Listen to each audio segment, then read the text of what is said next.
So wait a minute. You're eating caramel rice cakes? Yeah, see, I wouldn't. That's a cheat meal, right? That's kind of a That's not really like that's a cheat. It's not. It's not. My normal meal normally would be normal rice cakes with jam, but they didn't have normal rice cakes, so these have got the caramel on them, which is the same sugar content. So I planned this. I've done it right. Wait a minute. Let me rephrase. So in the off season, I don't consider that a cheat. Rice cakes with a little bit of sugar on it, that's good. That's good for growth, in my opinion. Beautiful. But Ben would say that that's cheating.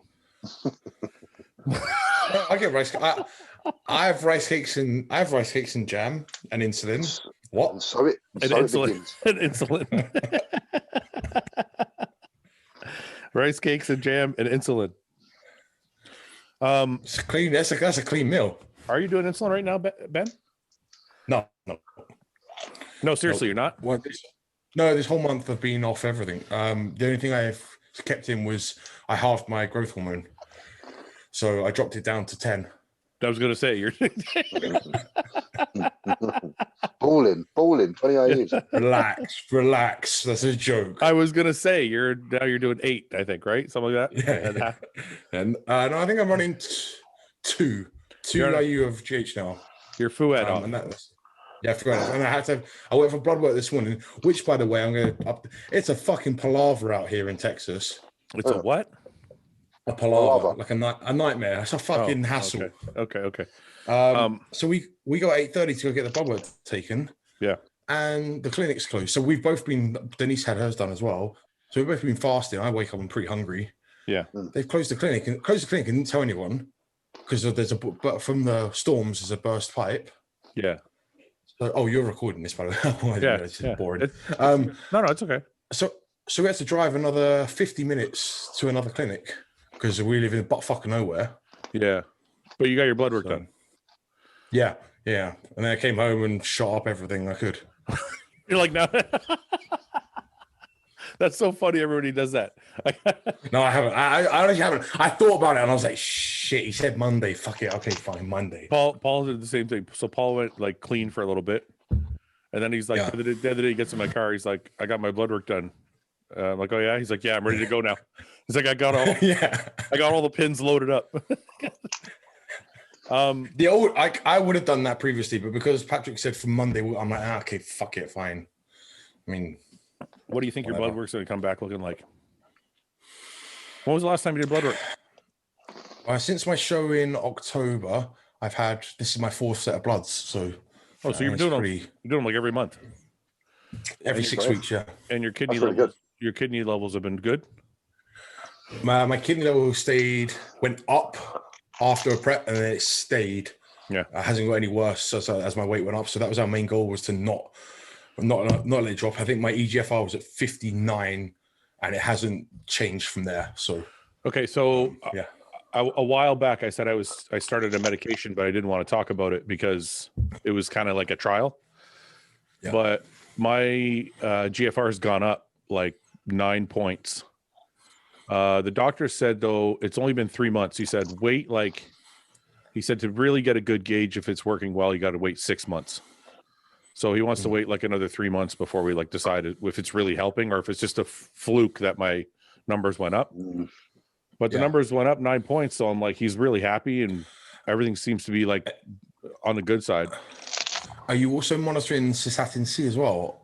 Yeah, as well as EGFR. Yeah. Okay, yeah, and that's improving as well. They're in line. They're not like, because I know some people say like some people message me after because they thought I didn't know, and they're like, hey, you should measure your cystatin C because that's a more accurate measurement of your kidneys. Yeah. So, but I have been, and it's in line with my GFR. Like it's not like my GFR is like lower and my cystatin C is way like showing something different. It's showing the same. It's showing the same thing, same trend. Yeah. So okay, cool. But it's better than it was 3 or 4 months ago, and if it keeps trending in the right direction. Yeah. And anyway, so the point I'm trying to make is everybody's asking me what that medication is. It's called an SGLT2 inhibitor, and you can ask your doctor about it. They use it on diabetics, but I guess new studies have come out that said it helps people that aren't diabetic, and it's very It's actually pretty good to use even preventatively for heart and kidneys. So I've been using it. It's called Forxiga. It's like Forxiga, and it's so far so good. So I'm going to run it for another 3 months and see what the doctor says. So if anybody wants to ask their doctor about it, anybody out there has kidney issues, ask your doctor about it and see what they tell you. Did you because you see a nephrologist as well, right? Are they in the loop with this? Did they have you told them? Yep. What did they say? Everything that I do goes through my doctor and then through my nephrologist, and they kind of all three of us are kind of in a loop together, obviously. But he's happy with everything too. He's still not convinced. It's like you know, like I told you, my numbers went up 9 points or whatever. He's like, I'm not fully actually, to be honest with you, since the show when I stopped, it's actually I'm up 14 points since then. So I've gone up 14 points total, but he's still like, look, I'm not convinced yet because he thinks the nephrologist thinks the SGLT2 is not actually going to help bring back the GFR. It's only going to help prevent it from dropping any further. But either way, I mean, that's a win anyway. It's a win either way, right? Like even if it doesn't make it better, it just keeps it where it is, then I'm good. So I mean, here's I don't want to. No, move on. It's boring. What were you gonna say? I was gonna say, like, people bang on about like kidney health. Okay, there's a way to. What we're doing is, on the whole, not healthy, right? Even if your numbers are perfect, like, or in range, but it's the choice that we make to become bodybuilders. So the healthy for me to really improve all of my numbers is to stop bodybuilding completely, right? Period. Yeah. That's the healthiest option I can do is to stop bodybuilding. That's right.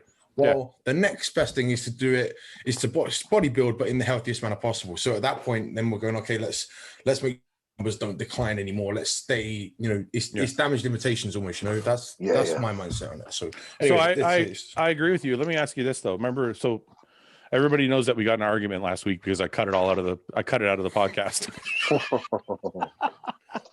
But I only cut it out because it was like 40 minutes.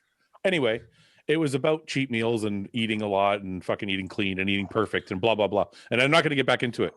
But I do want to ask you, as far as health goes, do you think one cheat meal a week, not like a nasty binge, but like, say, a Five Guys and fries and some shit, how much? What? So I thought you were lining that to be like a cheat meal week, so not nothing nasty or junk, maybe like a homemade whatever, and then you go straight. So you go straight from there. You go whack to fucking Five Guys. No, Five Guys is your like safe cheat. Okay, wait a minute. We have to establish what a safe cheat is and what a bad cheat is, because I think we have far different definitions. I think that's okay. So that's a. Paul, can you hear me? Paul, can you hear me? He hasn't done the audio yet. Look at Uncle June. He's the best. Concentration face. Yeah, he's like Paul, not if you can't hear us. Yeah, he's like, I gotta find. He can hear us. He's fine. Look at him. It's like my dad. This is what happens when I FaceTime my dad. He's like, in the bottom corner. All right, anyway, carry on. Yeah. Okay, so I was just going to ask you. So, so I consider a bad cheat, obviously, a binge. Okay, so right. binging is definitely the farthest end of cheating, right? Okay. Right. Yeah. I consider a bad cheat something with like not that much nutritional value and doing more damage than good. So like ice cream or like McDonald's. Well, McDonald's has some protein in it. Pizza, ice cream. I'll throw pizza, ice cream. I'll throw pizza, ice cream, McDonald's, all in the same bag. They're kind of like just food, right? Okay. And then I think there's the level up from that is like Five Guys, because it's real meat, it's real potatoes, but it's just cooked in a way that's like not good for you. Is it true? Is that true or not? Okay, for the purposes, yes, it's better than yes. Okay, carry on. I'm asking you though, is Five? No, I agree. Look, if I had to fucking choose between McDonald's and Five Guys and meat and Five Guys, yes. But what I'm asking you is Five Guys? It's real meat, real potatoes, is it not? Yeah, they do them every morning. Apparently, the potatoes they chop every morning. Okay, real, so yeah. Okay. So in my opinion, at least you're getting some real nutritional value because it's real meat and real potatoes, not some processed crap. Okay, right, yeah. Then the step up from there is I made a burger at home, or I made like whatever I made at home, right? And then the step after that is like sushi is like super clean, right? So I'm like, right, okay. So that's kind of my levels. So I don't know how we got into that's your Paul, do you agree with me? Hey, Paul, how are you? Oh, his microphone's off. He's muted. He's muted. You muted it. I can't hear you. Oh, he's like, oh shit, oh fuck. Come on, Dad. Come on, Duncle June, figure it out. There you go. There you go. I got you now. All right, good. Hey, Ben. Hey, James. How you guys doing? How you doing? Yeah, not bad. Good, man. How are you? Good. James, Paul said he missed you, so I had to get him on. Oh, awesome. I missed a little bit, yeah. Paul too. I watch all your videos. He basically said to me the other day when we were on the gym, he's like, if James lived here, I wouldn't be friends with you. Well, I'd spend far less time with Fouad, that's for sure. So what are we talking about? Your cheat meals? We're talking about the tier system for cheat meals. And I said the ultimate worst is binging, like just all out binge, like for hours on end. That's the worst thing you could do. Yeah.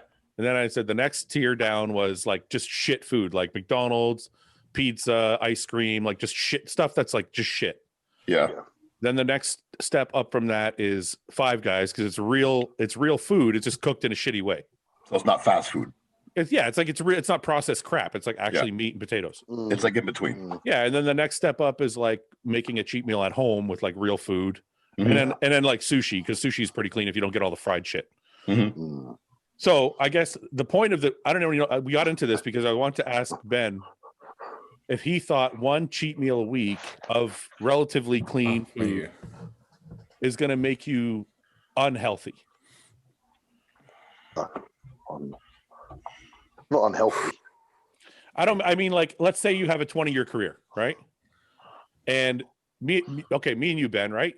Ben is A, I'm B. Person A they both have 20-year careers.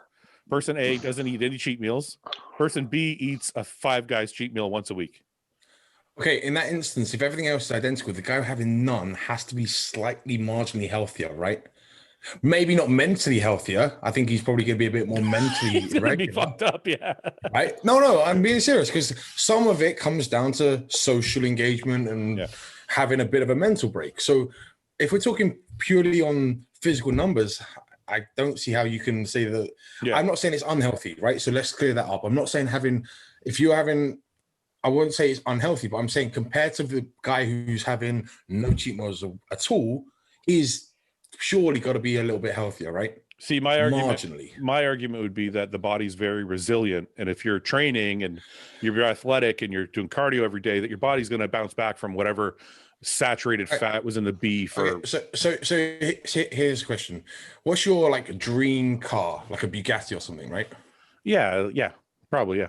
Okay, are you going to put the regular shit in it in your engine? That's not a good analogy. Is it not? No, it's a perfect analogy. So every time you fill it up, you use premium, right? And then every once in a while, you put the utter shit in it. Versus your brother buys the same car and runs through the perfect stuff in it all the time. Perfect, like the premium oil, the premium gas. James, look at James. Puts the perfect tires on it. Well, once a week, you put in fucking bad shit in it. It's not the same analogy. His car's going to run better. Okay, wait a minute. We're not going to argue for 40 minutes, but I'm going to say this. No. And I don't have to have the last word, but just my point is this. That is not the same analogy because I might actually perform better after having some Five Guys, whereas the Bugatti is not going to perform better if you put diesel in it. Your heart is not going to perform better. Your liver, your kidneys, your pancreas is not going to perform better after a normal meal versus what I'm saying is if you took a Bugatti and you put diesel fucking fuel in it, you're going to fuck it up like royally, right? But if I eat some Five Guys, I'm like, my body's very resilient. I'll probably be fine. If we did our blood work at the end of 3 months, our blood would probably look the same. Yeah. Now extrapolate it over 20 years. You have 20 years of Five Guys. They're not going to look quite the same. I'll take the 1% off though. That's fine. You can take one. I'm saying it would be marginal, right? Yeah. But you're asking me for an answer. Which one's going to be slightly better than the other? Yes. Isn't there anything to be said for the body's resilience though? I'm just saying. Like, I'm just saying. Yeah. Like if I eat Five Guys Saturday night, my liver gets like, oh, it's like shit. But then it gets better. It's fine again. Listen. What is a doctor's primary job? It's not to make you run optimally. It's to keep you alive, right? Yeah. Okay.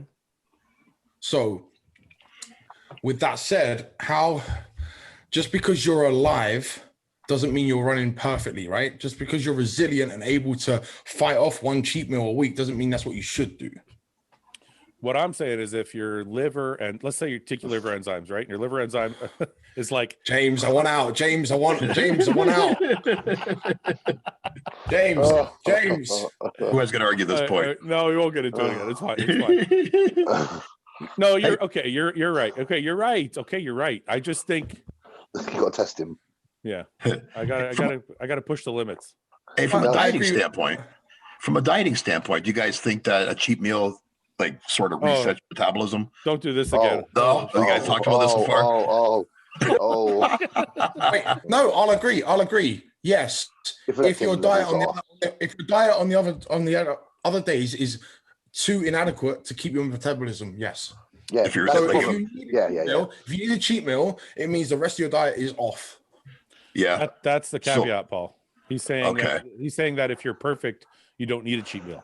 No, but I'm talking about like for contest dieting, like we're on a restricted diet. I am as well.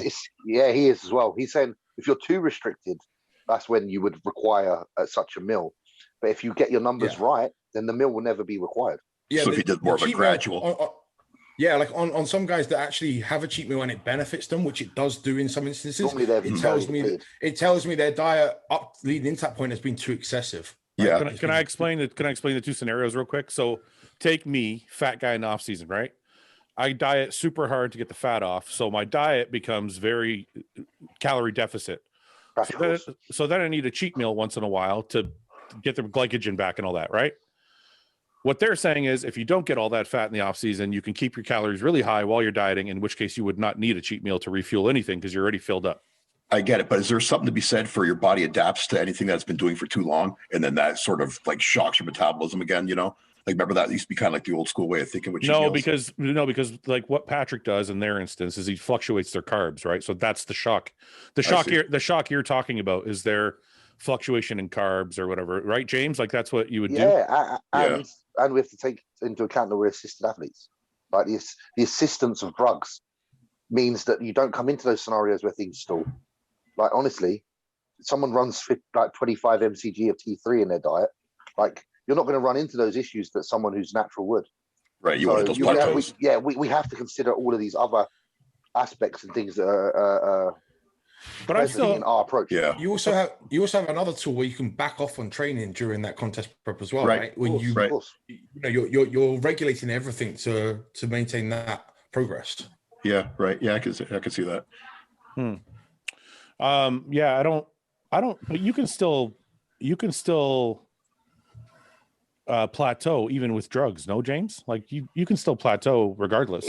I think if it's like Ben, if you're doing things wrong. Yeah, definitely. If you're doing things wrong, and that's it. It's just trying to work out eventually what's wrong and right, isn't it? But what I'm saying is, I don't think the drugs will overcome a really shit diet. Like if you plateau, no. But it should be a lot fucking harder to plateau. And if you are plateauing, then you're doing something seriously wrong. If you are assisted, that's what I would say. Whereas I think someone who's natural, if they do something wrong, it could be a shallower error, and things might stall. Versus someone who's assisted. Yeah, there's a huge safety net, right? There's a massive safety net. But it can also work against you too, right? Because there's two types of people that I find. One, the guy that doesn't work hard enough and he ends up fat. He takes a bunch of T3, but his diet's all fucked up, so he doesn't really lose any weight. And then there's the other guy that works his fucking ass off and he's terrified to eat and he takes T3 and he ends up over dieting. He ends up over dieting and looking like shit as well. Yeah, I'm number two. Yeah, but I'm just saying, like I've been number two before also, and I'm just saying, like the diets can also, or not diets, the drugs can also work against you. Yeah, body can run away from you. I mean, look, thyroxines.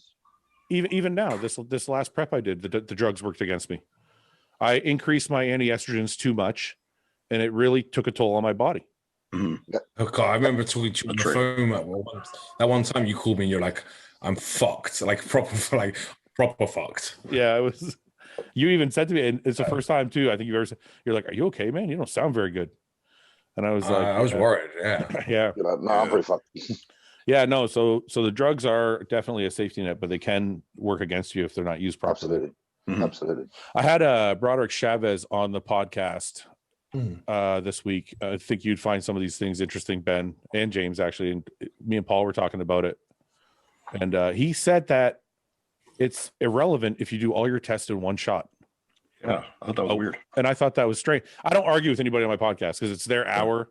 Yeah, of course. They can say what they can say there. No. This doesn't count. This is This is friends. I fuck with you guys all day long. Oh no, the guy on the RBP podcast. When I have different guests, I let them say whatever they want. It's their hour, right?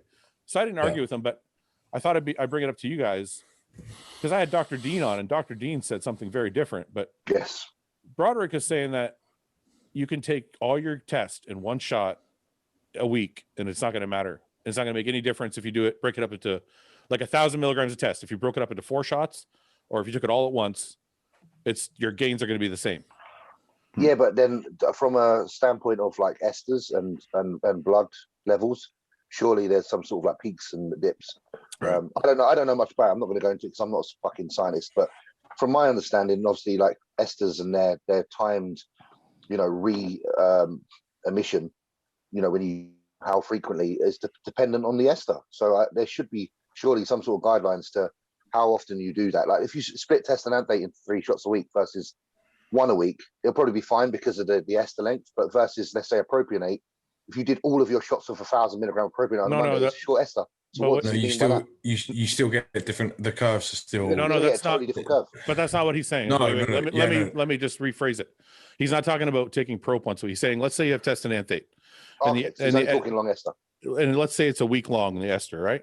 Yeah. He's saying there's no point in doing 3 shots or 4 shots. You can just do all of it in that one shot because But Dr. Dean said that that's not the case because when you do a shot, your androgen levels spike, and you're going to get more of a peak and more of a valley if you do it all at once. Well, that's Patrick's approach is the latter, like Dean. Like Patrick wouldn't let me do all an anthate on Monday. Yeah. I'm somewhere. So if this is Dr. Chavez, is he doctor? I'm not sure Chavez? if I know he's a. Oh, I think he's a PhD. Right. I'm not sure. So if I'm here with Chavez versus Dr. Dean, I'm like here with it, right? Yeah. Yeah, I'm not a microdose guy either. Yeah, I like the everyday stuff. You can kiss my ass. I'm not. Yeah. I think it's marginal. There is a lot of logic, especially if you just take logic, forget study. There's a lot of logic in terms of the more frequently you're administering it. It's like eating a meal, right, James? If you're gonna have 6 meals a day versus all your meals in one meal, right? All the same calories. It's kind of as the body's able to manage. I'm breaking it real down. Like yeah. The body's able to manage it across the week. If you split it into 3 shots versus 1 shot, the body can actually break it down, and it's getting delivered in a much more stable manner. And blood levels are more stable that way. It's I think, especially the long esters, it's marginal. Especially once you're past that 40, if it's an anthate, especially once you're past like the 12, 14 day of a cycle when things are when they're exponential. Once you're kind of up around here, it gets less. It's less unstable. Yeah. One of the things, like a saturation. Sorry, Fouad. Isn't there like a saturation point you get to where, like, if you're used to taking, say, 600 milligrams a week of test, your body will build up that saturation point, and then, like Ben said, the frequency of the injections may become less important as far as how often you. I see what you're saying. So he's saying once you build up to that point, you're talking about, Ben, then you can scale back on the amount of shots. Yeah, you know how I know that? My TRT doctor, I was taking a little bit more than he wanted me to, and I thought, okay, I'll just true story, Fouad. I told you this, and I thought, okay, I'll lower it for a week or 2 before I go see him, which I did. And then when I went to go see him, he was like, "Man, your levels are through the roof. What are you doing?" And I was like, "Oh, maybe I just did a shot yesterday. I didn't plan it properly before I did my test." He's like, "No, your saturation levels are too high. One single shot wouldn't raise it that high." And I was like, "Oh shit." Can I just say for the record that when we say Fouad off, the new term should be Paul off.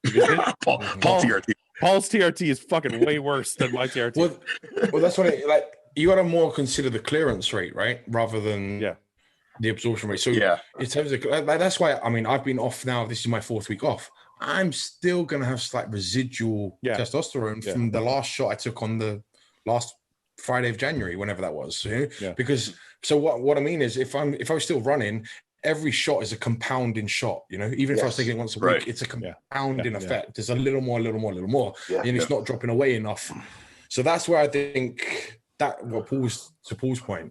But that's why I wonder, Ben, is it you're trying to avoid compounding because of that's when apparently, you know, from my understanding and for me personally, when I think the drugs are compounding is when I actually start running into issues myself. So just anything, whether it be testosterone stacked with MPP, blah blah blah. But what kind of issues did you mean, James? Sorry. Like prolactin issues, like I noticed with like a MPP, something like that. If I administer it too often, even at low dose, I tend to run into problems. But I don't know whether there's a compounding effect from. I don't know much about drugs, so when it comes to the testosterone, even when it's compounding, what negative effects come from that? Even because like the puffy nipples, the fucking like itchy fucking chest. That I can get that even on just testosterone alone if it feels like the dosage is too high. Yeah, you know what I mean. That's just for me personally, but I don't know what you guys. I think one of the biggest benefits I've heard from microdosing is the amount. And this is Ian microdoses, right? I think so. He does. I remember him saying. Yeah, he does. And I remember him saying that again. I've heard it from a lot of people. Anecdotally, it's the side effects which are massively reduced from microdosing. Right. That's what me and Paul were talking about. Is that the less peaks and valleys, the less side effects you're going to get. Yeah. So. Yeah, like I don't think it's going to transform anyone's physique, right? So if you're taking an up-and-comer and they just go up to 500 milligrams of testosterone once a week versus spin up into 5 shots a week, I don't think, you know, a lot of people are looking for like, the answer. I don't think that's going to change your physique wildly to the. So then in saying that, then Broderik's not really wrong because that's kind of what he was saying. I don't think he was talking about upper level Olympia competitor. I think he was talking about in general people like. We're small little things make a big difference. Well, that's fucking news to me because I'd rather do all my shots at once and just get it done with. Do you know what? When I did that, I did that as well, Fouad, when I was like, I think like 2013, 12. Yeah. And I remember having a Sustanon. You remember Omnidrin, Ben? Yep. Yeah. And I remember I just did, I did all my shots on the Monday. But do you know that is when my blood pressure went the highest? I did. Listen, anything else I used didn't do that at the time. It was it was that particular. I know, but I wanted to ask if you were taking a blood pressure medication. No, I never have.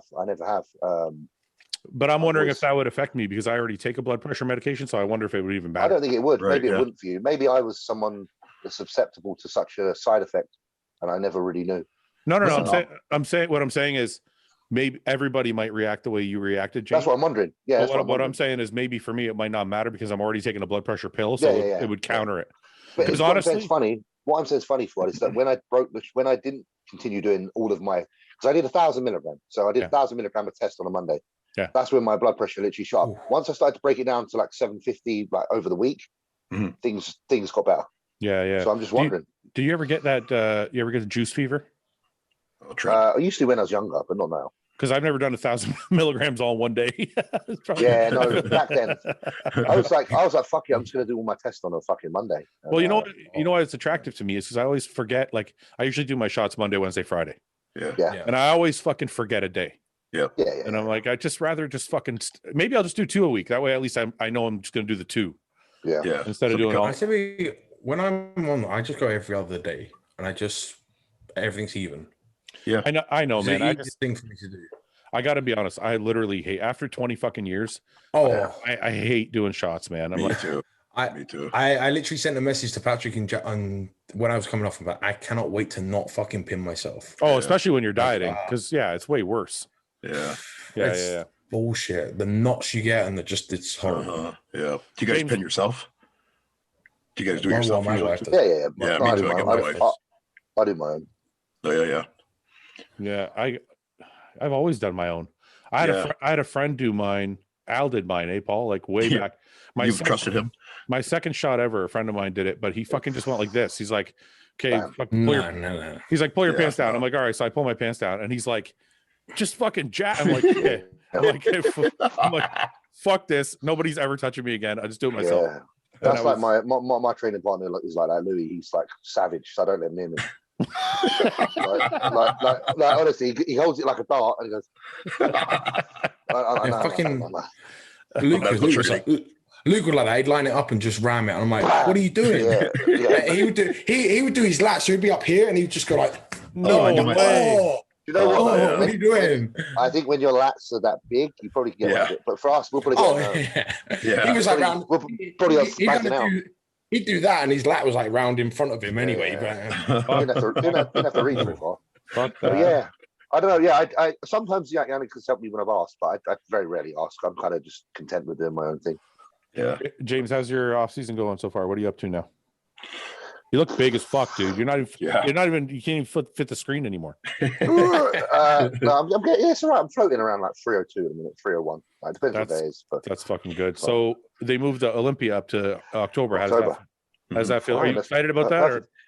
Perfect. I knew it was October anyway because the federation in England contacted me a while ago and let me know. So I'm prepared. Okay. So it doesn't change. It doesn't change any of your plans at all or anything. No, everything's set, man. Everything's set. So it's good. Perfect. Good amount of time. I forget when I went to the Olympia, I don't remember if they gave me 1 or 2 tickets. Did they fly you and your girl, or is it just? I don't know because I haven't read because I didn't even read last year's one when they sent it to me. So I'm not sure. I'm hoping there's what. If I ain't taking my bird, I'm taking Louis. I was just gonna ask. What? Okay, I was just gonna ask. So Louis, is he your best friend? Yeah, he's my trainer partner, best mate. So okay, so if the Olympia says, James, here's 2 tickets, you're not going to take Yannicka with you? No, Yannicka go with her mum and dad. They're going to come anyway, so they can go and have a family holiday together, and her parents can pay for her, and then I'll drag Louis along. Oh, so you're not saying like, oh, she's not coming. You're like, she's going to come anyway. No. She's going to come anyway, but like, but she's got to pay her own way. I'm also thinking who's better off, and Yannicka's probably better off than Louis. So I'll help out whoever needs helping out the most. Who's got more money? Yeah, I got you. That's exactly. Actually, you know what I mean? Yeah, that's good. Like who's it going to be harder to get there? And, all right. I was a +1 for Luke's Olympia. So well, there you go. So yes, you do get. Yeah, but that was it's changed ownership, right? So no, but that was probably because of Redcon. It probably wasn't from the Olympia. I don't think the Olympia does a +1. Redcon probably paid for you to go with Luke. They might have actually. In Luke's contract, it had plus Ben. Yeah, that's what I mean. Plus Ben. No one. You had that with muscle tech for that. It did. It actually said that. So James, you need to get plus Louis on your Redcon contract. I lost. Okay, let's rephrase the question. If you could only bring one person, who would you bring? Oh fuck! You gotta get show. Listen, Yannicka knows. Listen, look at the last shows I've done and who was there. Who's there? Louis? Oh, so it's going to be the same. Because he's my wingman, man. It's like I need to pump up. Louis there. I need to tan up. Louis I know there. what you mean. Louis there. Need food. Louis there. Like he just knows the business. He does it himself. He knows the business of bodybuilding. Well, it's also like I think it's a bodybuilder. It's one thing to have the support of your wife or girlfriend to tell you she loves you and you're great, but you don't really believe her. You're like you're gonna fucking say that shit to me no matter what because you're my wife. So it's like if your boy is there, like if Paul comes with me and I look like shit, he's gonna be like, things aren't absolutely. Yeah, we've been there before. Yeah. We've had those moments before. Yeah. I think I'm in a loophole here. Why? Because Denise is. Oh, she also looks at everybody. Right. Yeah, she looks at everybody. Yeah. So for people that don't know, she's one of the managers for Protan. So she literally tans like Sean Roden when he was going on, Phil Heath she's the last person before, and she's got a fucking eye on her. Okay, wait a minute. And she doesn't mess around. Like she'll tell me, "You're fat, you're out of shape, you're this, you're that." No, wait. Okay, wait. Okay, there's Summer has that too because she's been in the business for like 15 years. She's been writing and fucking working with all the guys. It doesn't matter though because. She'll tell me, but it's not that she's lying. It's that I don't believe her. Right. Yeah, but I do believe Denise. Yeah, okay. That's I don't believe any other woman. No offense, but if there's another woman, I'd be like, no. Like some of the other Protan girls, I'd be like, shut the fuck up. Yeah. But because I know her and she's a perfectionist, I'd be like, what do you? I even do it with my clients. Like I'll be looking at them and I'll turn the screen around and I'll be like, hey. And I won't tell her what I've done. I'll be like, what do you think? And she's like, oh, he's flat or he looks really full. Or you know what? I actually kind of feel lucky because I've had shows where Paul couldn't go and I brought Summer and she was just as helpful. Yeah, Summer's got a good eye. The Summer was with me at the Flex Pro. Paul was with me at the Atlantic City. Like they've gone back and forth. But like you said, she's in it. She's right? in the circle. Yeah. James, For an outsider. I'm not slagging off Yannicka here, but Yannicka's a city girl, right? She's not really involved in the industry. Yeah. James. And you know, I don't want it to be. Yeah. As well. I think that for me, it's like I like her being that part of my life that isn't this. I don't want to drag her into it too much. I like that I've got friends that I've met through this industry, and they're the ones that are in it, and they'll remain to be there. And then I like to come home and have someone who's totally separate and talk about other shit. Well, James, it's kind of like I feel like I think me, you, and Ben have a similar. Well, Ben now because Denise doesn't compete anymore, but yeah. I feel like she's coming back. Okay, well, maybe you're not a part of the conversation then. me and James, I feel like I'm kind of like James. I like my situation the best. My wife knows everything about it, but she doesn't compete, so I don't have to worry about any of that, right? Mm-hmm. She'll go to the gym. She knows everything about working out, blah, blah, blah, but I don't have to worry about like her prepping for a show or anything like that. It's okay, I am in the same boat because I'm the one forcing her to do the comeback, and I don't really want to do it. So my thing is nerves normally, to be fair. Like, my nerves are a lot better when I'm around other blokes. That's all it is. Listen, I'm talking to you three now. There's four of us. This is a comfortable situation for me. If I was talking to three women right now, I'd probably not have a fucking clue what to say. So it's like, for me, it's just about being as comfortable as possible when it's crunch time, because that's when you need to be at your most comfortable, so that you don't have those negative, thoughts and all that shit. Yeah. You know, the other thing as well is, and I know I can remember being at shows with Luke when both of us competed. When we're quiet, it's fine. Like, I don't need to. I can sit in the room with him and not say anything to him for 5 hours. Right. If I was there, she'd be like, "What's wrong? Okay, you say it was so wrong. Have I done something wrong? I'm fine. Yeah. Have I upset you? No, you upset. Yeah. So you got the emotions involved. There's that different emotion involved with a wife or girlfriend being there. I honestly, I have to say I'm pretty lucky that way. Like, I think I'm lucky. I have both. I've competed with, Paul's been there, Dorian's been there, Summer's been there, and I think all of them were pretty good. The thing is, I think Summer takes the brunt of the anger the worst, though. For some reason, For some reason, it's easier to yell at your wife than it is to yell at your friend. You always treat those closest to you the worst, Yeah. That's true. That's certainly true. Yeah. I remember all the time. I remember the Flex Pro dude. I was so we're in the room and she's helping me get all my food together and everything, cook food and everything. And my brother showed up and I was eating a meal. I had like a sweet potato and steak or some shit I'm eating. And I think it was only supposed to eat like 10 ounces. So I took 10 ounces and there was like a little piece of fucking sweet potato left. Is like, honestly, like it was probably like 2 ounces, maybe. And I just kind of had put the plate aside and I wanted my brothers to leave because I don't like a lot of like people when I'm trying to fucking get ready for a show. Yeah. So my brothers, as they were leaving, Summer grabbed the plate off the table and she threw away the fucking sweet potato. I lost my mind. Like, what are you doing? What are you doing? This fucking sweet potato. 2 ounces I could have used later. Yeah. That's why you were flat. That's why I flattened out on stage. Yeah. I fucking lost it, man. To this she day, lost the show for you. To this day, I hear about that story because everyone's like, my brothers were like, what the fuck is wrong with you? and when you're in the moment, when you're competing, you don't realize you're being like fucked up, right? So yeah. Anyway, so you're on track for everything, James? I think so. Well, yeah, I believe so. What about you, Paul? Are you going to make a comeback? I always talk about it, Fouad, but realistically, no. Unless they do like a over 50 crowd, in the not too distant future, that's competitive. But no, I'll never get back on stage. Have you got any judging lined up? Yeah, I do. I haven't got my schedule for this year yet, but there's planned to be, I think, 3 or 4 Canadian pro shows this year.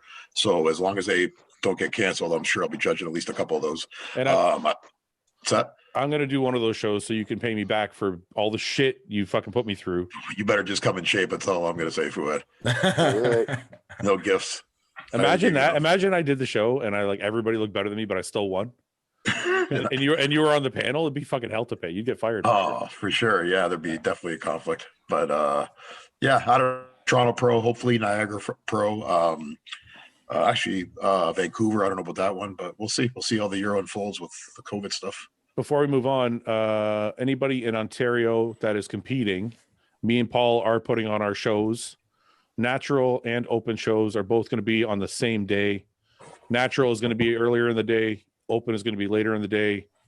Registration is now open at Fouad Abiad Championships.com. Yep. And we're also going to have a live feed. Well, we're working on it. We should have a live feed. We will have one. So all family and friends obviously can't come because of COVID unless they open it up by then. But you guys can buy the live feed and watch all your family compete or whatever friends compete. So I just want to get 17th. Yeah, July 17th. So I just get that out real quick. Yeah. Anyway, Ben, what are you doing? When's your show? 23 weeks out. When are you going to start dieting? So on Monday I start a push for 6 weeks, and then mid-April we start putting things back down. What does that mean? So, wait. Before you say, sorry, Paul wants to know what show. I haven't announced. Do I announce? So I'm Phoenix Europa. The Phoenix Europa. Okay. Is that a pro qualifier? I don't know. Is it because it's named after my son?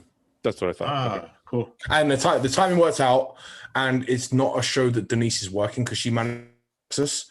So all those Texas shows she has to work, and she doesn't want to work a show I'm competing at. So that one she gets out. She doesn't have to be on call, you know.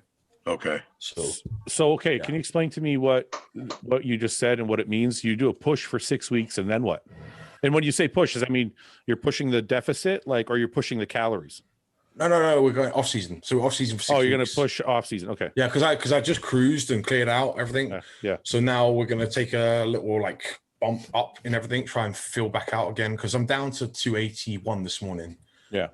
So, I've kind of kept and held my body fat's around the same. So now we just. So you're going to push. So you're going to push for 6 weeks, and then you're 17 weeks out, and then what? You start dieting? Yeah, I mean, I guess if I gain a little more body fat than is planned, then we might start a touch earlier. So, but we're saying around April time, yeah. You know what? You know what I'm going to do because I'm your friend. I'm going to do a push as well. Yeah, Monday. Well, a different kind of push. Monday. I'm going to push the calories too. Me and you. You're a good friend, Fouad. Yeah.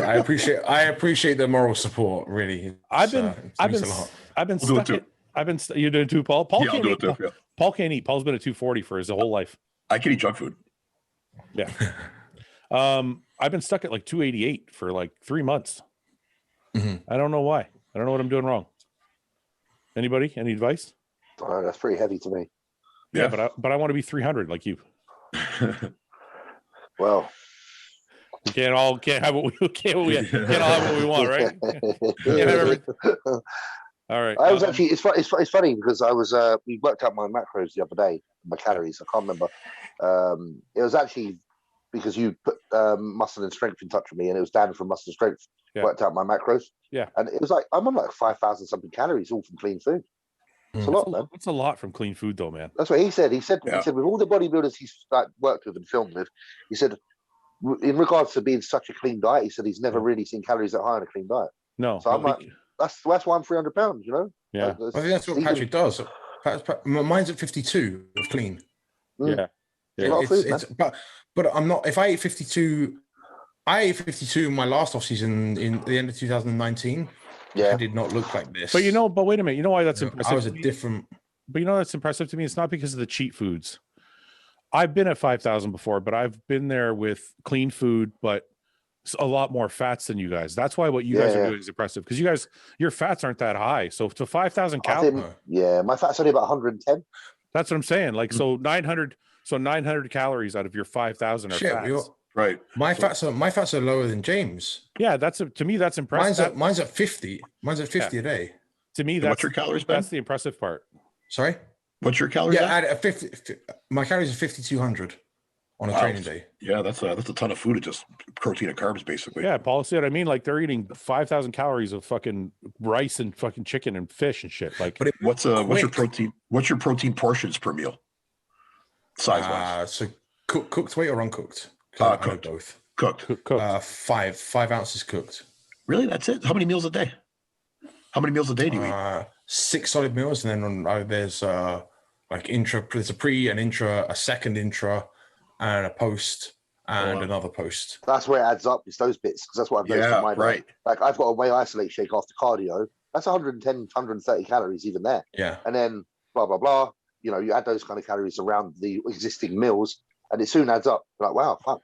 Yeah. On days that I have like to train my weaker body parts, I have my intra shake, which is a normal like 25, and then I have a second intra shake when I start the second body part. So that's another 25 grams goes in again. So you guys have so you guys are around 500 grams a day protein? No, my carbs are close to 800. 800. Okay. It's the carbs that are really carrying the diet, I find. Yeah.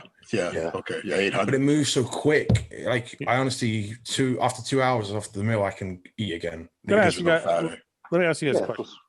So I think if I did that, and I'm obviously I don't know until I try it, but I tried something similar and I felt like I just got fatter. You do get a little bit fatter, I would say, but not at the expense of like having to be like, oh shit, I'm too fat to keep going. You know why I think mine didn't work out as well as yours? Well, for a host of reasons, but the main reason I think is the one thing Patrick does, and the reason I think you guys can do that diet and not get fat is because you guys start that way out of your contest. He takes So you're not like fat and then getting into this really high carb diet. So it's like that's my problem is I saw after I had like a month of eating like whatever the fuck I wanted and I put on a bunch of body fat. And you start eating like I tried it and I just got fatter.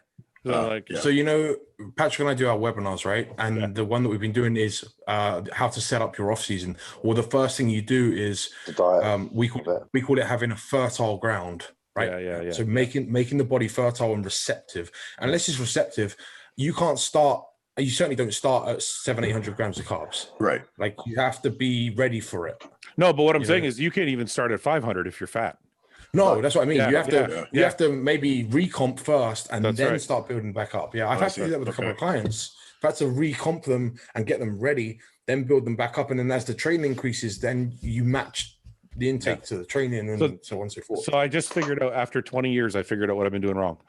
It's all right. Better late than never, mate. Yeah. No, but it's I think it's because all the diets I ever did weren't set up like that. So I didn't care. They're always kind of like just different. There was more fats and whatever. So I didn't really need to be lean going into it. But to take in the amount of fucking carbs you guys are eating, you can't have fat on your body. Here's another question. Yeah. I don't know, so I'm asking a genuine question. When you finish shows, did you ever just go, okay, bang on, like now we go? Or did you always relax, take a period off, eat some food, eat up, put some body fat back on? No, there was many shows where like the Monday after the show, I'm like, I'm ready to get back to work. But my diet strategy, and this is from coaches, this isn't in my own fucking head. Coaches I worked with, like, were like, look, just get back to the weight you were supposed to before. Don't worry about how fast you get there. So I would just start eating. So I've always gotten right back to work after shows, but I've never been like, oh, let me what do they call it? Reverse diet. I've never done that shit. I must piss with Here's another approach that I have. So just like the mentality of it. So you know when you've just done a show and you're like peeled and you put food in, it doesn't matter what it's from. Being your size, you can get away with eating a lot of food, right? So you look great for what, 4 or 5 weeks? Yeah. Because the body, imagine being able to sustain that responsiveness for 12, 16, 20 weeks. I mean, that's the theory. That's the theory behind it. Trying to not blow the doors off the fucking thing 2 weeks out of the show, right? You kind of building it back up. You still want to try and ramp it up to as high as you can, but if you're very methodical about it, you end up on a ton of food and not. I mean, I'm softer than I was, but like compare my calorie intake now and what I look like versus 18 months ago. My calorie intake is very similar, not the same type of food and not the same look at all, you know? But I think, you know what the problem is when something works, this is the fucked up part. when something works, you keep doing it. It doesn't mean that something else couldn't work better. Right. But you don't know if something else can work better because the thing you're doing is working. But So I would get big every year, and every year I would put on 5 or 10 pounds of muscle. So I'm like, well, fuck it. This must be the way it works. Right. Works for me. But an extreme example is carrier pigeons got the message through, right? Ben, carrier pigeons work. Wait a minute. You're arguing me with. Wait a minute. I said no. I'm agreeing. I'm just saying. Yeah. I'm agreeing. What I'm saying is, obviously there's a better way than the way I did it, but you would never know to try that way if what you were doing kept working. Yeah. But this is what I think. I think there's a curse almost when you get some pros who are really genetically gifted and haven't had to really figure things out, right? Because it works as long as they trained pretty hard and ate enough food, they grew muscle tissue, right? And it's almost like that curse. Well, I've never had to figure out, I've never had to perfect because everything. I was smoking everyone at the amateur level. I smoked everyone at the lower ranks, right? And it's kind of this like it gives you that false success, almost. Yeah, I don't think I wouldn't go that far. Like I had a strategy, but like it wasn't like I was just eating whatever the fuck I wanted. But I wasn't saying you. Yeah. I'm saying there are pros out there. Like I don't want to name names, but there's some guys out there who just you look at their diet like, how the fuck are you eating that? Yeah, and you're still where you are. Yeah. It's true. It's true. Genetic freaks. Yeah.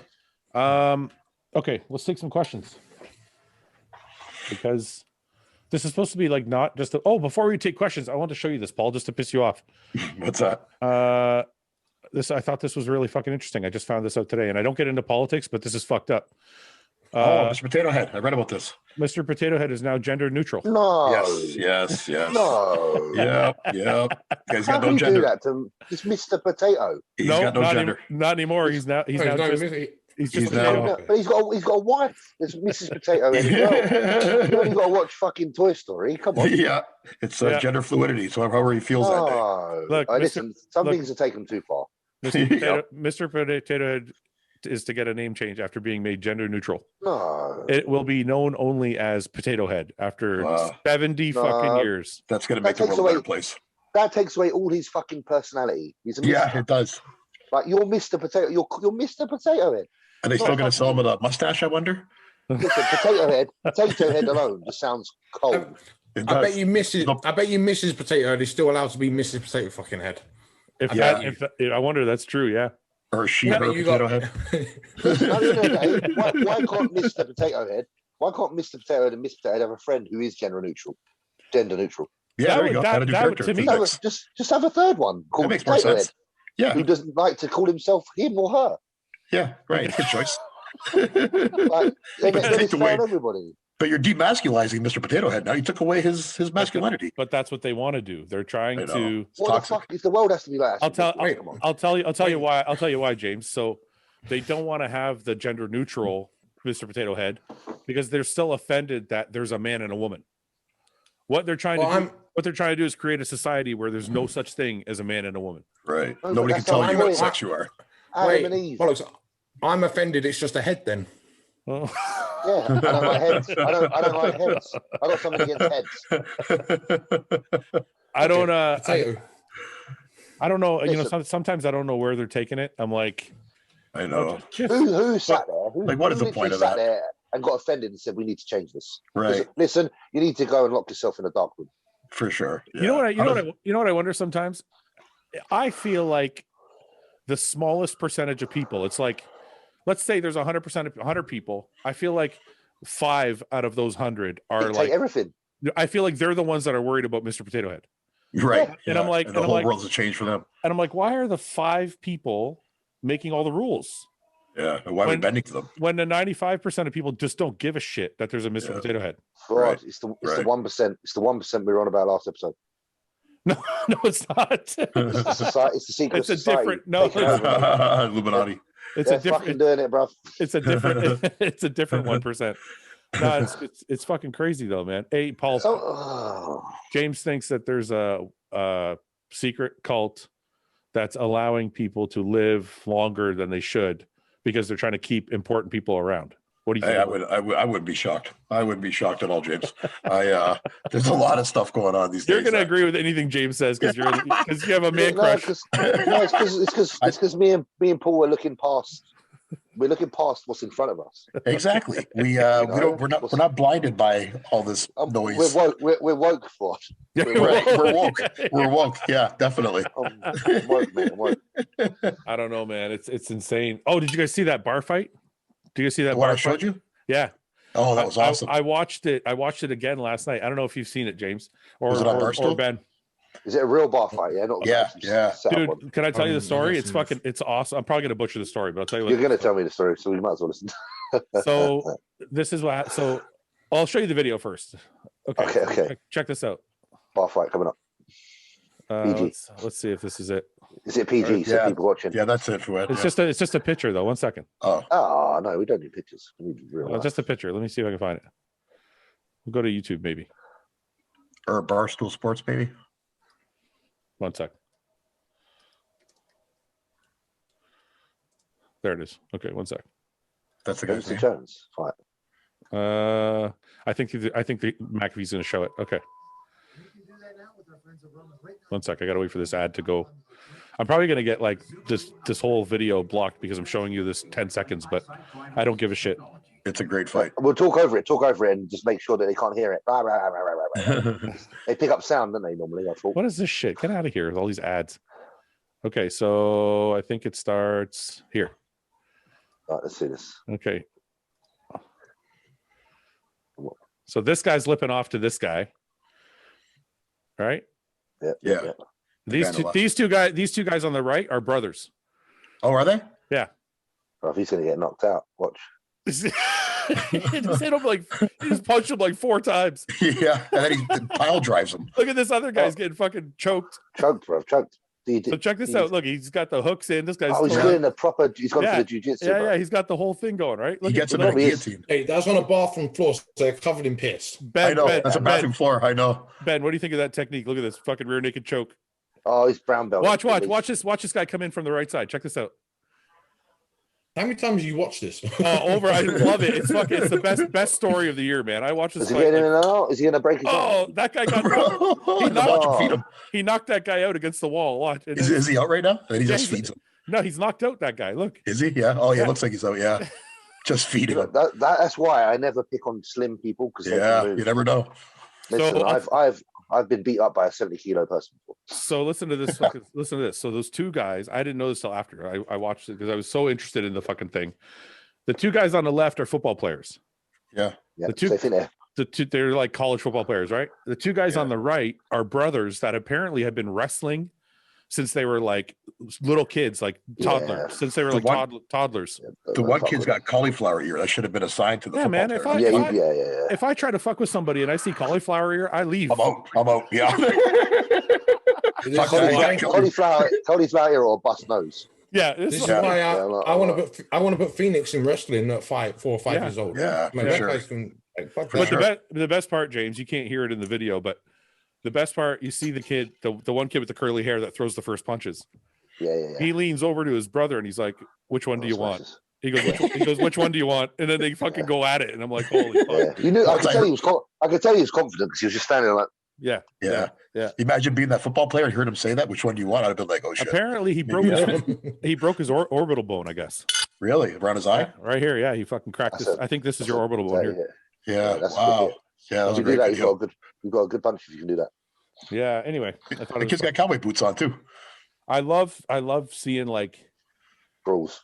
Brawls, yes, but I just like the backstory that him and his brother are both wrestlers. Yeah, and a bit of justice because they were obviously picking the football players thought they were it and picking. Yeah. So, anyway, bit of justice served. Well, that's the thing. Oh, that's why I got on this topic because we're talking about the like woke society. So apparently now there's fucking police involved and there's lawyers and shit involved, and I'm like, wait a minute. Why is anybody involved? Those guys started a fight. They got their ass kicked. Yeah. The penalty's already been served. They got their ass kicked, and it's on TV. Because he slapped the kid before the kid started hitting him, right? Apparently, yeah. His nose was busted, right? He had blood on his nose. The curly-haired kid had no blood on his nose already when the video started. Oh, he did. Yeah, I think he was kind of wiping it up. Yeah, you're right. Yeah. So, anyway, I thought it was interesting. Did you hear the guy who films it? You heard his commentary? He's like the Joe Rogan. Eh? He's like oh shit. He's like, tap out, man, tap out. Tap out, boy. But it's funny because he knew all the moves too. He's like, oh, he's got him down, rear naked choke, and he's like, calling the fight. Like, narrating the fight as it happens. Yeah, he's like guillotine. Yeah. What are you eating there? What are you eating there, James? I'm interested. I've got steak and rice now, so I'm just trying to keep it quiet. I don't want to disturb the podcast too much. So I'll do like Ben today. Ben was very good today. He was very kind of sly with his eating. Yeah, I didn't even realize fucking Ben even ate anything. My friend, I've got a friend, my training partner, again, Louis, I keep talking about. But whenever we're playing online or we're playing PlayStation, you know when he's in the chat, because he comes on and all you can hear is like he smashes, like he's one of them people, people that smash their bowl to get the last remnants out. I do that. He's one of them. Drive my wife nuts. Oh, it's one of the worst things on the planet, that. My wife will say that to me. She's like, do you really have to get every last bit of oatmeal out of the bowl? Yeah, you know what happens? You know what happens if Yannicka hears you do that? She buys you a plastic bowl and spoon. That's a good idea, though. Oh. She does. She buys it and she'll send it to you. There'll be one turn up on your door. Honestly. Would you rather be born without knees or without elbows? Knees. Without knees. Really? You can't walk. That's fine. I can do everything else. I can feed myself. Try and fucking feed. I'll put my face in the bowl. I'd rather. I can scratch my nose. I can scratch my nose. So fuck you. Look. Oh. No. Wait. But how'd you go for a shit with no knees? Yeah. How are you gonna take a shit, Ben? You just got to fall backwards. You literally got to twist it. You just put your legs straight up in the air. I'm going. Problem solved. Shit. Yeah, there you go. Yeah, but you got to fall back. You can't even sit. You got to fall down. You got a back.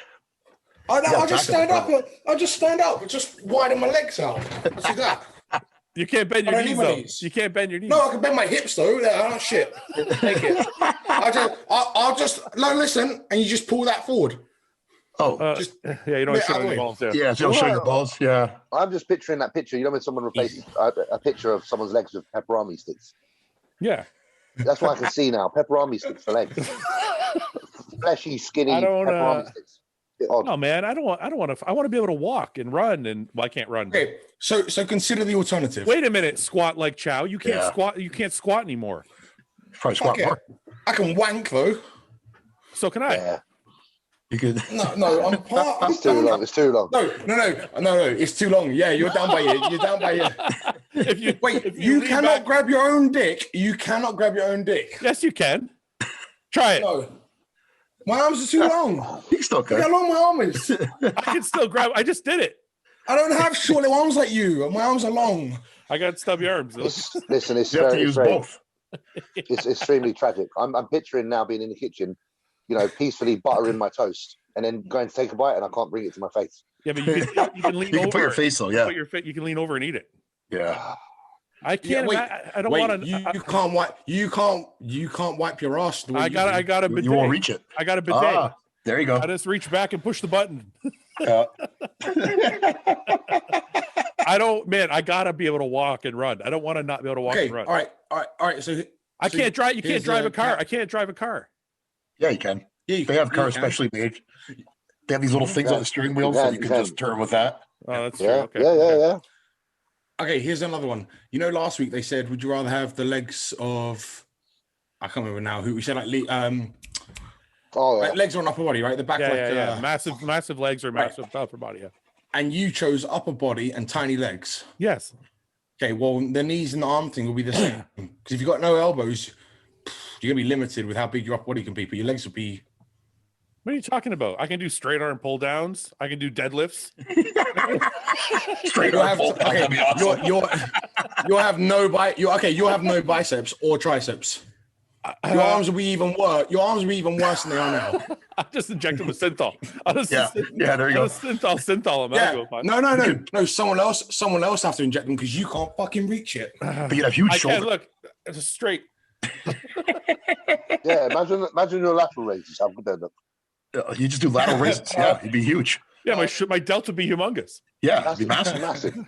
Yeah, maybe big. You can probably bench a lot too. And I could do crossovers. Look, my chest would be big. Yeah. So am I the only one here that wants elbows? Yeah. No, I think I'd want elbows. I don't know. Oh, here we go. Everybody changes their mind. I still might want some elbows. I'm not sure. Everybody loves to go against the host. That's the problem. You got to be the villain. So you can't. So that means you can't walk anymore, Paul. I don't do that much walking, Fouad. I'll be okay with that, I think. Can you I bang? don't really walk anywhere. You can't bang with no knees. Sure, I can. Yeah, all my banging is done on the knees anyway. So all I need is my thighs. Like I don't. No, stand. you still have a full leg. You just can't bend the knee. Well, I have from the hip to my knee, don't I? No, you have the full No, leg. no, you got the whole way leg. to You got the whole leg. But It's got there's no joint. There's no joint. joint. It's just a straight. Imagine like your leg just straight all the way down. Oh, okay. Well, yeah. So I mean, unless I could learn how to do the splits, I don't know how else I could do that then. Oh, you can still bang because you just stand and have her bend over. And I don't like being on my back. Oh, I do. So I don't like being on your back. No, I don't. That's the best part. I don't like it. I don't know. No. I like. Hang on. You can do stand up doggy still.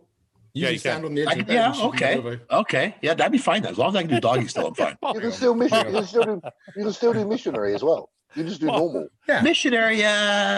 Paul sounds like he's buying a car, eh? You're like trying to sell him. You're like, sold him it. You're like, you sold him it. He's like, yeah. I think that's good. Well, I just sold him the 3-year warranty that he's going to get anyway. I'm an easy sell, believe me. I can talk to anything. So you guys would rather be, and this is no offense to anybody if they're in a wheelchair, but you would rather be in a wheelchair. Well, I guess you don't have to be in a wheelchair. You would be in a wheelchair. You just have to walk. You'd be like Forrest Gump. Like you're on stilts. Well, here's another question then. Would you rather have no legs or no arms?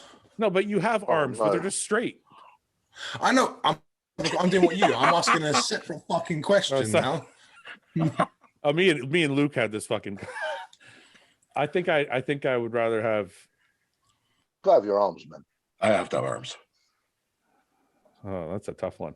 You can walk wherever you want. What are you going to do with no arms? Yeah, I think. What are you going to do with no arms? Yeah, that's tough. That's right. So then, I'm saying it's an extreme version of elbows. Yeah, but elbows is different. I still have a straight arm. I can do stuff with.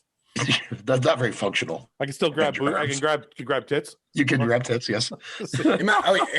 Imagine you reached up for something out of the cupboard and it dropped. You couldn't stop it from hitting you in the face. That's true. You're like, fuck! No! You see it coming the whole way. I'd have to look at porn like this.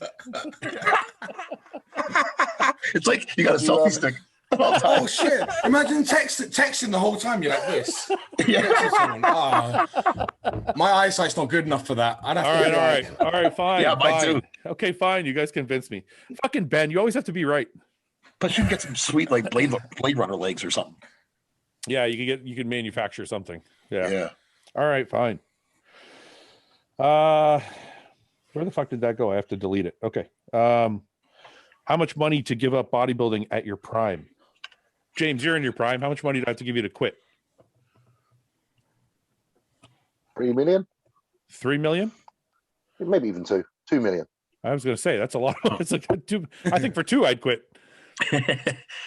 2 million pounds, English pounds. When I was 30, if somebody gave me $1 million to quit,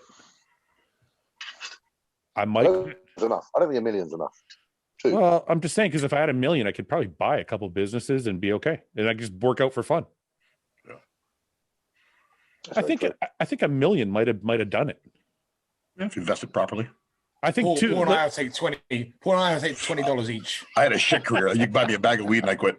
You didn't have a career, Paul. I had a career, Fouad. If you don't get paid, it's not a career. It's a hobby. I got paid in product. I did a photo shoot where I got paid. You did have a muscle tech contract. I did for many years, multiple years. Fouad, long-term agreement. It went on longer than you anticipated. So that means Ben's a bodybuilder also because he had a Redcon contract. That's right. Well, I have an AP contract as well. Yeah, now. That's right. Yeah, Ben's also a contracted athlete. Well, technically, that's professional, and you're getting paid for it. So you're the only one here now with no career. Me? Yeah. Well, I've transitioned my career. To what? I'm now an official. Now you grow weed. You grow weed on the side. and I judge. No. You grow weed and you official on the side. Well, if I learn how to do that good enough, that might become the case one day. Right now, I'm still amateur. Is this gonna get edited out, Fouad? Yeah. Nope. Yeah, probably. Be a 2-minute gap there in the time frame. So 2 million, James. Yeah, I think I might do it for $1 million, but 2 would definitely do the trick.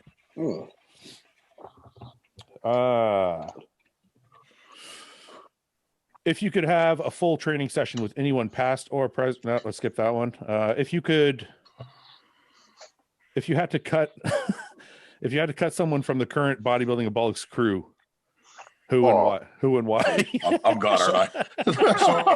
That's deep. That's deep. I'm not saying anything. I'm not going to answer that. Let's move on.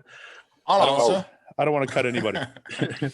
I'd cut the host. I think James and I can run this shit. Man. You can't run this shit. We'll crack on. We'll crack on. You guys have me as a guest, all right? Yeah. Fuck you guys. That's it. That's it. We're all going home. Fuck you guys. Computer gets shut off. Let me see. When going into a show, do you ever get psyched out by the other guys? That's a good question. Yeah, it can be. I have done. Can you think of a time that happened, James? Without, I don't want you to like. No. All right. I think looking at Cedric in Romania. Oh, yeah. That wasn't very nice. Saw him getting tanned. I was just like, fuck this.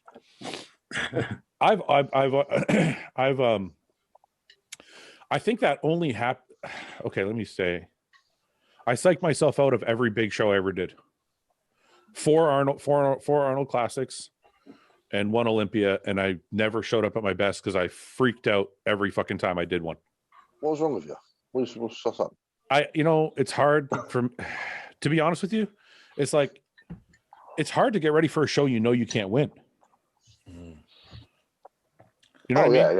Yeah. Like, okay, so then, without being insulting, how's James? Because James I don't think James is thinking he can win this Olympia, right? I'm not saying for everybody. But I'm saying, is that different though? When you did your Olympia, was that different? Is what I'm asking. What do you mean for me? Yeah, because do you know what I mean? No, like, Right. So the best chance I had of doing well was probably the Arnold's in 2012, I think it was. Mm-hmm. And I shit the bed. I didn't show up right, and I actually left before the fucking finals because I thought I was out of the top 10. Yeah, and top 6. I was 6th at that show, and I thought I was, so I left. Anyway, the point is, all those things happened because I freaked out, and I was like paranoid before getting there. Yeah, right. But that's what I mean. The Arnold's you did, because you did 1 Olympia, right? 1 Olympia, yeah. Was there less pressure at the Olympia than there was the Arnold's because you were more likely to place higher at the Arnold's than you were at the Olympia, if you know what I mean? No, because there was more pressure at the Arnold's. Yes. Yeah, that's what I say. Yeah. Yes, because I could have been in the top 6, whereas at the Olympia I knew I was out of the top 10. That's what I mean. Yeah. But it's hard. But either way for both shows, like, okay, everybody who competes knows this. You go full bore into a show. Everything's like secondary. Your prep is first. When you don't, for me, when I knew I couldn't win or couldn't do well, can't go full bore. I was going full bore, but I would do things either in my carb up, or I would somehow self-sabotage my shit, or I would, or even like I would over diet. I would be like, I'd be so freaked out about the show, I would go harder than I was supposed to, and I would end up like, if you look at my 2018 Olympia appearance, I look like a fucking string bean because I was just flat as fuck from like over dieting. So you made bad choices and stress in general, I imagine. Yeah, I made bad choices because I'm like, it's the Olympia. I got to look good. And I do more cardio than I was supposed to, or I eat less than I was supposed to, or like. Doesn't that happen to a lot of guys, Fouad? Like, because you don't always get opportunities to do the Olympia. So when you do, you don't want to miss your shot. So even though you may have done 3 shows that year and you need a break, you're going to do the Olympia anyway, because it's the Olympia. You don't want to miss your shot, your chance to do it. So that may have, that comes into place for some guys, I think, when they don't look their best at the Olympia because it's their 4th show of the year. Yeah, but that's a little different than what I'm saying. That to me is somebody's just tired. Like Reagan, for example. Yeah, good example. Like Reagan did the Olympia this year. He didn't look his best, but it's because he did 4 fucking shows. Right. That's different than, for me, I wasn't tired. I just got in my own head. Okay. So when somebody says, did you psych yourself out for a show? Yeah, all the big shows psyched me out because I was not sure how I was going to do, and it would fuck with my head. Like, am I going to be good? Am I going to be shit? Am I going to look horrible next to these guys? These are like the top guys. Yeah. But then I could compete. It's weird. I could compete against those same guys in a smaller show. Yeah. And be at my very best. Right. There's something about the Olympia. It's the titles, isn't it? It's the show titles, man. Right. Yeah. Because you know everyone's going to judge you on that appearance. Maybe, yeah. Because I knew, like, you know, if you place well at the Olympia or the Arnold, your contracts are going to get better. Your stock as far as fans is going to get better. I think a lot of fans remember that look more than other looks for like, look, yeah, it's possible, like, look here. I'll give you a perfect scenario to add, and not to add more pressure to James' plate, but I feel like he handles it well. So I'm just going to say it. Yeah. So everybody expects James to be in the top 10, maybe in the top 5. Make a big impact. Right. He's going to show up at the Olympia and he's going to be this new guy. Had a whole year of off season. Yep. If he shows up and he's 15th, that fucks with your stock, and it fucks with your head. It fucks with all your money. It fucks with everything. So that pressure going into the show is now on top of everything else, because you're like, okay, if I don't do what I'm supposed to do and do what people expect me to do, I'm going to get shit on. So now you have this added pressure that somebody else might not have. Right. But do you think but that added pressure is self-inflicted, right? Yeah. Oh, yeah. Because a lot of times the scenarios that you play out in your head, like, I'll contextualize it. Luke was putting a lot of pressure on himself at the Olympia, right? Yeah. And he was going to have a contract talk with Aaron, this and that. So when it didn't go as well as we'd hoped, Luke was like, fuck, I fucked up everything. And I remember talking to Aaron literally backstage, and I was like, what's he? Nothing changes. Yeah. No, but we don't. So what I mean is, in terms of, you can't help it. No, yeah. No. Yeah. So I know you mentioned contracts a couple of times in money. Like, a lot of times it doesn't do what the athlete thinks. It's not as negative. So yes, the benefit might be if James places 5th, that's going to fucking propel him. But in reality, if he doesn't, it's not going to damage him as much, you know, as he probably head. It depends. Yeah. It depends where you are in your contractual negotiations. If, like, when I did my first Arnold's, I had a contract negotiation a month later. Yeah, you understand? So it's different. Luke negotiated that contract before the Olympia. Nope. They had the deal in place. No. I negotiated it. No, but I was in the fucking room. I know, but it wasn't not a value hadn't even been put on it. There was no ifs or buts. It was nothing. They said, let's wait and see until after the Olympia before we carry on this conversation. Then we carried on the conversation. Okay. There was nothing in place. Regardless of whether the boss says so or not, if an athlete has most I could say 9 out of 10. If they have a contract negotiation a month after a major show, that's going to weigh in their mind. Oh, yeah, that's what I mean. Yeah, that's fine, but that's what I'm talking about. I don't give a shit if it's real or not. If it's in your head, it's real. It's just that's what my point. That's what I'm saying. It's self-inflicted. But it's not all self-inflicted. In that regard, it's self-inflicted. But and it's not totally self-inflicted. Maybe you got lucky with Aaron because he saw a value in Luke that wasn't just on stage. But most listen, 80% of the time, if a company says to someone, they see somebody, right? And they're like, let's say somebody's got their eye on James and his contract is up in fucking October. And they're like, oh, we really want James. You know, if James takes 5th at the Olympia, we're going to give him 15 grand a month, blah, blah, blah. If James takes 15th, they're not giving him 15 grand a month. That's going to happen 9 out of 10 times. That's going to happen. Absolutely. So it does matter. It just didn't happen. It didn't happen to matter in that one case. And then also the other thing that's not controllable is the fans. If fans are like, James, and then James doesn't do well, people are like, the real fans that he has will stay with him. But there's a large portion that are going to talk shit and those are pressures that not for everybody deals with them differently. For me, I didn't deal with them well.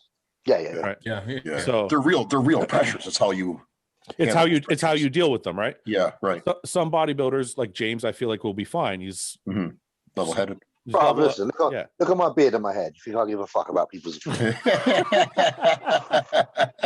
on, mate. Fucking hell. It's strange, you know, like I feel like it's a lot of it has to do with how you see yourself. Oh yeah, for sure. So if James, you see yourself as, let's say you see yourself as 5th place at the Olympia, right? That's a very high level of confidence that you have in yourself. That's one thing I never had. Yeah, that's something. Yeah. Like people would say to me, "You could place in this place," and I would be like, in my head, I'm like, "What the fuck are they talking about?" Like I never had that, so that's probably why those pressures got to me more than they say somebody else who did have that confidence. Oh, well, self-belief is probably the biggest thing that can deflect negative thought. You know, because at the end of the day, it's impenetrable if you have it. But it's hard to have it. Not everyone does. Yeah, I wonder. I wonder where that comes. We had this conversation on the other podcast yesterday, so it's kind of weird. But I just wonder where that comes from. Confidence. Yeah.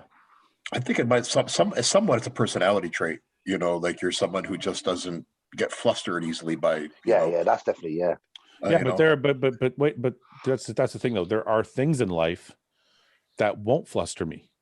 Like look, when we're talking about the supplement company, right? Things will happen that make other people go like, oh, what are we going to do? Like things are going to be fun. And I'm like, no, let's just do XYZ and keep the ball rolling, keep fucking things moving in the right direction. Yeah.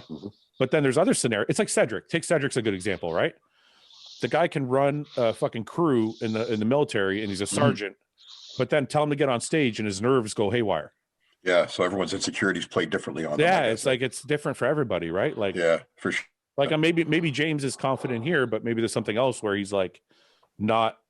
Oh yeah, absolutely. Not and you could probably be equally strong at both things, but one of them is just your perception of it, and might affect the way you perform. Well, yeah, because if the perception is already one that's somewhat negative, then it actually limits your potential. Yeah. And even though from other people's view, it's a strong point. Where did you get that poster behind you, James? I just noticed that. I had that made by that physique art guy. You bought that off him? Yeah. He made one of me, but I'm like, I kind of felt like I didn't want to buy it and put a picture up of myself. Oh, I'm up and fuck it. Do you want me to buy it for you? Do you want me to buy it and send it to you? Then it won't be so. Don't worry. That's what he's saying. Basically, he wants me or you to buy it and send it to him. I'm gonna tell him I'm gonna do that, and then it's gonna be a picture of me that turns up at his fucking house. Yeah, there you go. that was a hint. I'm like, somebody very subtle hit, Fouad. Somebody buy that for me. Yeah, it's like a cry for help. He did a very, very, very thoughtful one for Jamie Johal. He did one with it had a picture of me in it, and it had multiple pictures of Luke. Oh, that's nice. Yeah, it was really, really sweet. Like Jamie had that for his own gym. Jamie Johal goes into his own gym and he looks at the wall and he says they're the greats. So it's really cool. Jamie's got his own place.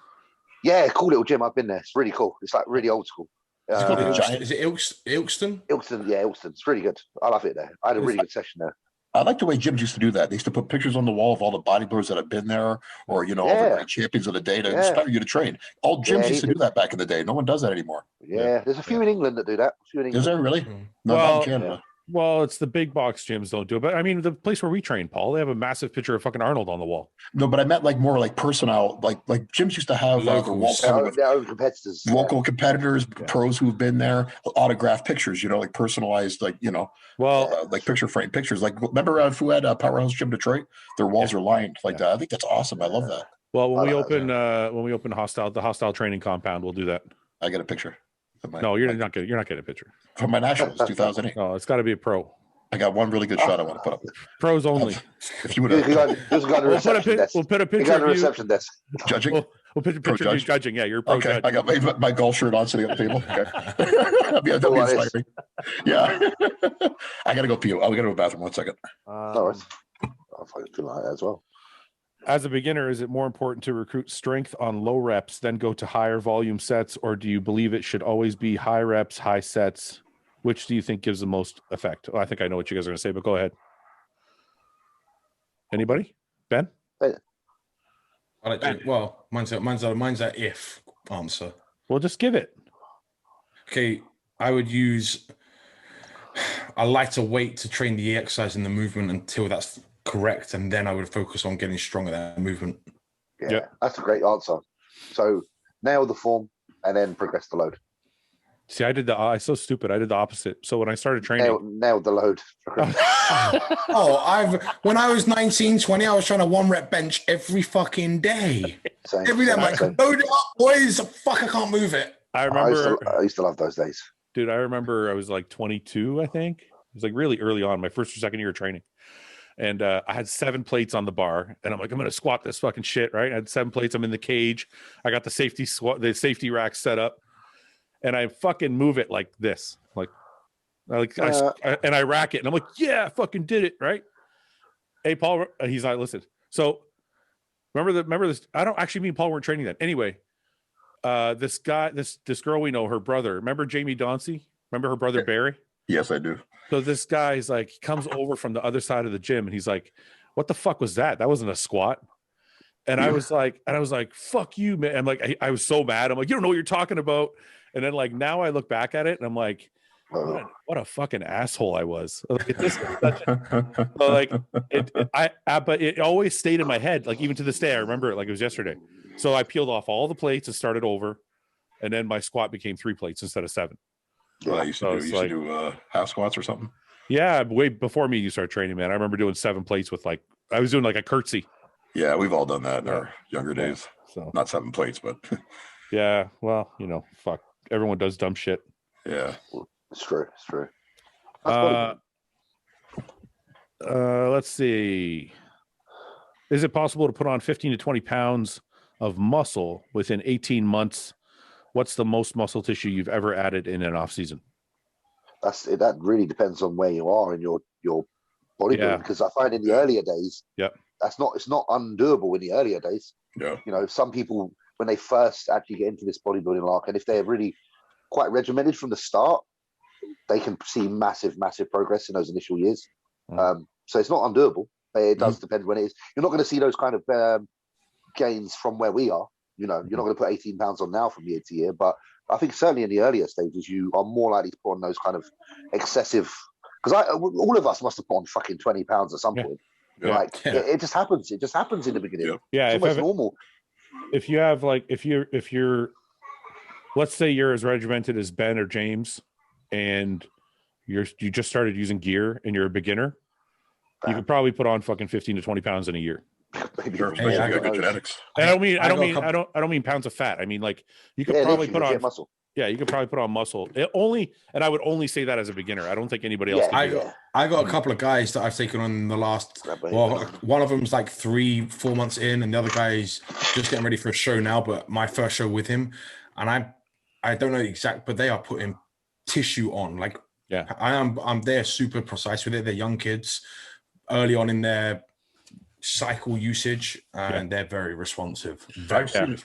I see it as a judge with amateur bodybuilders. Like I'll see a guy who does his first show or two and, doesn't have a lot of muscle. And then you'll see that same guy show up a year or two later and he obviously got serious and, comes back 30 pounds of muscle bigger. Like Brandon Fouad, remember the year? Yeah. That kid put on like 20, 30 pounds in 1 year. I couldn't believe it. He's different person together. That's what people just need to understand though, is like that progress is not going to go like on this line. It's just going to go like that. It's going to go like this. Yeah, I feel like everyone has that 1 year where they made their big jump. Do you know what the funny thing is? Those kids. I got 2 guys. One's called right now. I think Jack and Nick. Right, those 2 guys. If they're listening, they're who I'm referencing. They're not even aware of what they're fucking doing right now. They're like, oh, my pictures are pretty shitty. I'm sorry. I'm like, I'm looking at I'm like, these are not fucking shitty. You're like, don't tell them. You're right. Yeah. No, I am. I'm like, what you're doing is bang on. Do not fucking check. Because the thing is, if they genuinely think it's bad and they're putting on, because they're being precise, right? Yeah. I need them to know it's paying off. No, I know, but I feel like sometimes if you give people too many compliments or they ease up. Oh no, I'm like, hey kid, I'm like, you are fucking flying. Do not let up. This is going to be good. If you carry on like this, then it will lead to this. But you have to keep your foot on. Yeah. Okay. When was the last time you guys smoked marijuana? Paul? Like 15 minutes ago? What time is it?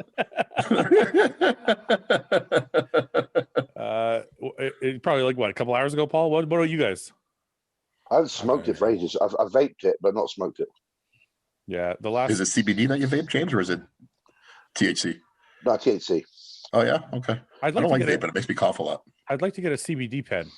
Yeah. Well, I give you one before. Did I give you a THC one before? You gave me. I want a CBD one though. You need some with THC in it too. If we had a little bit of both. Yeah, get the real thing, man. Yeah, it ain't gonna hurt you. Don't worry. Another one for Paul. Have you ever had a pec tear? Yeah, bad one. What was the post operation rehab like? You never got it operated on. It tore in the belly. I couldn't get it operated on. Yeah. Does it show up? Sorry. Is it visible? Oh yeah. Oh yeah. Half my pec is So gone. it is you tore in the belly, like right now. Right. It tore like not like right in the middle of the pec, but like I don't know, like 2/3 over. I know like, some. Yeah, I was gonna say I know some guys who it's like torn, but it's not really cosmetic, you know, and some of it's like really bad. And then, yeah, If you tear the belly, fuck that. Fouad always says it looks like a tit from the side. I was just about to say that, but I didn't want to hurt your feelings. I've heard it for 15 years. Fouad doesn't hurt my feelings anymore. What were you doing? Were you flat benching? Bench. Yeah. It was the first time. It was the first time in my life I didn't warm up properly before I trained, and first and last time really, and paid the price for it. This guy says fucking flat bench. Yeah. This guy says Fouad or a camera, which is more flashy. I don't know why people think I'm flashy. You're not flashy. I don't think you are. Let's see. If using Anadrol in a cycle, is it best just as a pre-workout or every day? And what's the minimum dose you'd use? Ben, any advice? I personally like a pre-workout, but I'm probably wrong, right, Ben? No. So it's the old school approach. Most people would do that. Yeah, like an hour before training, then fine. Yeah, but what's the new school? What's the new school approach? New school approach. New school. I don't really see Anadrol around these days. Oh, so you're just nobody uses it anymore that much. It's not really that common now. I'm not a fan of it. Wrecks appetite, right? For one. Definitely. Yeah. Does D-ball do the same for you guys? Does you guys find Anabol does the same for appetite? I haven't used D-ball in about 6 years. Oh, I don't think I've ever used D-ball. No, never. What do you use for orals then if you do? I don't. Anadrol would be my go-to if I did. Yeah, I love D-balls. Like Skittles. I don't use orals really, to be fair. Really? No, when you prep, you didn't use them. In prep, hardly. I've told this story before in the podcast, but I used orals up until about 30, and then somehow just started fucking with my stomach, so I stopped using them. Yeah, I don't know if the orals got shittier or what. It's probably that. It's probably the orals getting shittier, to be fair. Yeah, I noticed the same thing. Bodybuilders could give Ramy a run for his money at the Olympia next year, and why? HADI. There's a few. HADI. You know, it's funny. I talked to Sean Roden, and Sean Roden thinks he can beat Ramy. I think he could. Yeah. Tell me you can't. I mean, we haven't seen that's funny. I feel like Roden is like a mix of fucking Phil and Brandon, because he has better legs than Brandon. Yep. But I can't say a mix of Phil, but he's different. He's you different. You were gonna say a better version of Brandon, weren't you? That's what you were gonna say. No, I wasn't. I was gonna say. All right. No, I wasn't. I was gonna say he's really different than both of them. Mm-hmm. Like Phil without the little bit of belly he had would have beat Ramy. Yeah. If he was like at his former best. Yeah. And Brandon with a little bit more legs could also beat Ramy. Yeah. And then Phil Sean's kind of got that. I think Roden's fucking good, you know, when he's on. Yeah. When he's on, Flat stomach, great quads. Yeah. I mean, he won one, right? But to remember 2015, like he was beating Phil, right? Can Roden beat Brandon? Yes. Yeah. Because of the legs. Like, look at Sean's legs on the front, side, and back. They're amazing. His side shots as well. Like that side shot where he's up on that oblique is fucking wacky. Can HADI beat Ramy? I think so. I think so on a good day. Yeah. So Ramy's not unbeatable then. I think Ramy's amazing, but he's certainly not the Phil Heath of 2011. Agreed. He doesn't flow like Phil did. Roden flows better. Mm-hmm. Roden has flow. Roden has a lot of flow. It's prettier muscle. What do you guys think about Ramy signing with Tony Hughes' company? I saw that actually. I'm a bit shocked by that. Apparently, he got like $1 million over 3 years or some shit. I don't know. Probably. I didn't know Tony had that sort of money. I'm probably butchering that, but I'm surprised that he went for the money. I heard his Dragon Farmer contract was enormous though. But they weren't paying him though. But they weren't paying him. No. So he left Dragon to go for this new company. Dragon apparently. What I heard was they weren't paying him. That's why he left. Yeah. Oh. So is it to me? I got. I've said things about Tony Hughes. I got nothing against Tony Hughes. I don't care what he says or does. Objectively looking at it, that company doesn't look like a company that Ramy would sign with. Right. Mr. Olympia. Yeah. What is this company? What's the name of it? Enhanced something like that? Enhanced Labs or something like that. Yeah. Oh, okay. Yeah, I have seen it. It's very Psalmsy, very Yeah. Yeah. Yeah. That's kind of what I meant. Is Ramy's like a really nice guy, and I feel like he looks more like a big brand type of athlete. yeah, he's Right. a bit cleaner. Yeah. Yeah, cleaner look. Yeah, For like sure. He must just be Plus- trying to cash Plus, in. and he's Mr. Olympia, and you think they would choose to go with a company that's a bit more commercial. I know it Right. sounds weird, but Yeah. you know what I mean. That's it's like, it's like Nike, innit? Like if you're a basketball player, you go with Nike. yeah. Up until fucking Adidas come in and offer you 10 million, and then you go Nike. Exactly. Yeah, that's true. I mean, the money talks, but to what extent? Like, okay, let's get off the Ramy conversation, so we're not interfering with anybody else's business. But Yeah. But in general, at what point is money a factor more so than everything else? Well, who It's knows relative his to situation? it's relative to the person, right? Right. Yeah. Who knows his family situation and that? You know, maybe like he might be thinking, I have a short period of time to make money. I'm going to make as much as I can in that period of time. That's fair. Yeah. You can't fault a guy for that. and if someone No, I doesn't want to hang, don't. But it's a if surprising someone- move for sure. what if someone doesn't really want to be competitively bodybuilders much longer? They want to try and get the money. Yeah, Listen, right. like I said, this is not about him at all. No, this isn't even about. This is about just general. Because It's I don't- like, it could be anyone. Yeah. It's like, let me put this out there right from the start. I don't blame anybody from their fucking choices, because like Ben said, we don't know what the fuck they paid. Right. And like you guys all said, we don't know how long Ramy wants to compete for. We don't know what his home situation's like. We don't know what they offered him on the back end. We don't know like what long-term royalties they offered him. We don't know anything. So all those things have to be factored in. But my point in general was, okay, for you specifically, James, for example, what is the limit where you would go, yeah, I'll go to that company even if I don't want to go to it because they've offered me X amount of dollars?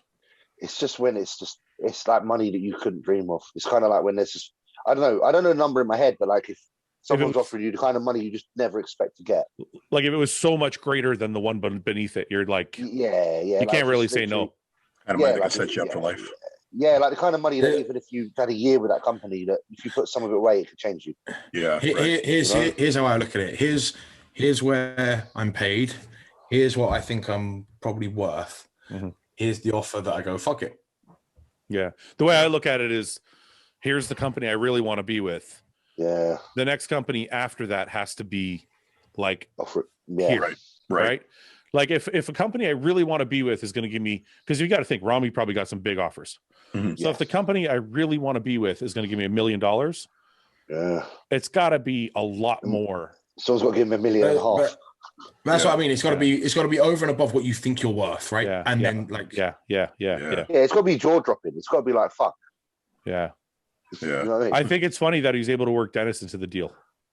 Oh, did he manage to do that as well? Yeah, Dennis is over there now also.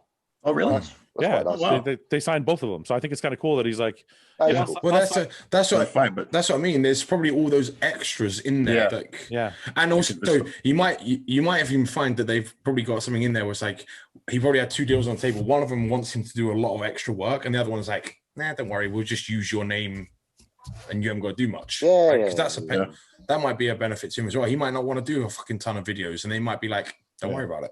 yeah. That's cool that he took Dennis. That's Dennis has always been there with him, right? Through all the Kuwait days and all that stuff. Dennis has always been the one constant with him. Yeah, they're pretty close to me. Yeah, that's cool. He's like, yeah, I'll take your deal, but you got to pay my buddy too. Yeah, that's awesome. That's kind of like flex. That's like flex, I suppose, kind of with Yamamoto, isn't it? Why? Neil. What do you mean? Oh, with Neil, he did the same thing. Yeah. Oh, really? Fuck, hey, that's what I got with Vercon. Yeah. Well, He was like, hey, bring him in. Yeah, same kind of. That's Yeah, just muscle people tech, looking right? out- that's just people looking out for each other, isn't it? You know what I mean? That's how I got my muscle tech deal for all those years because of Fouad. There you go. I I watched a little bit of Dave's podcast or not podcast, but interview with Tony Huge. I don't think I've ever seen him out of like that character where he's just doing a bunch of juice and telling everybody to gain 30 pounds in a day and all that stuff. He seemed like a normal guy. I've watched videos of his back in the day, and I didn't think anything bad of him. I just thought he's funny. Well, I didn't think anything bad of him I personally. just thought he's funny. I thought it was stupid that Comedy. he was telling people they could gain 30 pounds of muscle in like a week or whatever the fuck it was. Yeah. I thought I that actually met him. yeah. I feel like the guy I saw on the video yesterday is not the same guy I saw in the videos saying to do all this gear and all this other shit. And I'm like, there's almost characters in there for it. Yeah, like the guy I saw yesterday seemed really nice and normal. Yeah, when I saw him in Cali, he was in California when we were there, Ben. Yeah, I bumped into him into Firehouse. He was in there and he was actually all right. Yeah. Wasn't he a lawyer previously? Yeah, I think so, yeah. Oh, really? So he wasn't this character previously. There's no way he was that as a lawyer, you know? So I think that's a lot of people that are on YouTube and Instagram that you meet. I met a lot of people. I'm like, oh, this guy's going to be a cunt. And he's really not what he portrays. Yeah, there's people like that online that, you know, they play it up for, you know, for views or whatnot, but that's not the real person. Yeah. We talked about that Fouad just a couple of days ago. Yeah. It makes me feel bless him, for instance, James, you know, bless him. He's very blessing's really chill and whereas on social media, he's fucking loud and in your face. He's actually very peaceful and quiet in the last. I think the only thing that bothered me was the videos that, oh, you can gain 30 pounds in a day but whatever the fuck. And I was like, come on, man. I'm like, can we be a little bit like in between, not so sensational? Was he giving some like irresponsible? Was he kind of giving some irresponsible information too, like as far as dosages and that go? I don't know about that. It was my thing was just like, don't lie to people. They can't gain 30 pounds of muscle in a week. Okay, I'm not that familiar. Look at all the magazines from back in the 80s, though. Well, that's all he was doing was just a video version of the magazine front, right? Yeah, bring this and get hench. Yeah, I know. And you're right. And it was probably my fault for being too like aggressive about it. Because then after watching him yesterday, I'm like, seems like a nice guy. Well, that's life. That's life. We do that a lot of the time. I do that all the time. We see people, we think, oh, they're a bit of a knob, and then we actually meet them or exchange conversation. But actually, they're a really nice person. I do that at work all the time. We'll get some new guy at work. I'll be like, who's this guy? Yeah. You know? And then I'll talk to him. And the guy's an awesome guy. And I'm like, I'm an asshole. I don't know why I do that. Yeah, I think you know what? That's not even a male trait. That's a human trait. Because I see Yannicka do it a lot of the time as well. Really?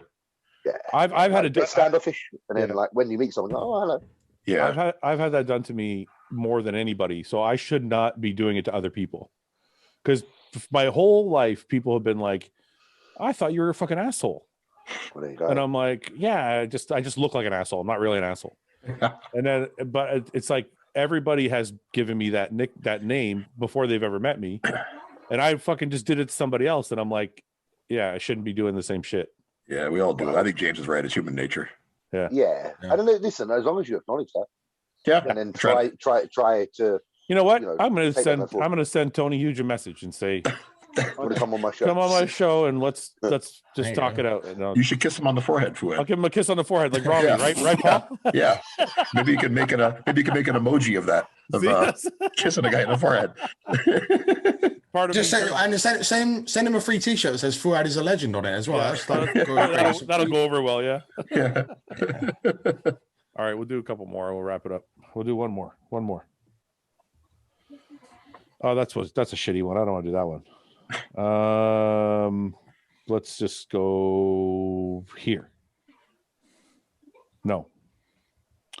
If either one of you guys decide to identify yourself as a female and compete, who would win the bikini figure division? Ben. Well, Ben would. I knew you were. Yeah. No, not because it's because he's the prettiest. Because I got a great ass. Well, that would be the most important part of it. Well, look. Let's see your side profile, Ben. It's the most athletically pleasing physique, right? We're all bulky and shit. It's not gonna work. See, look at the where it froze. Look at I'm not frozen. I'm good. No? James, you don't think so? I thought I might be able to do that, but okay, no worries. James is too hairy, mate. You're hairy. Dude, your shoulders are hairy, for fuck's sakes. Listen, a shave and a wig, I can do a lot.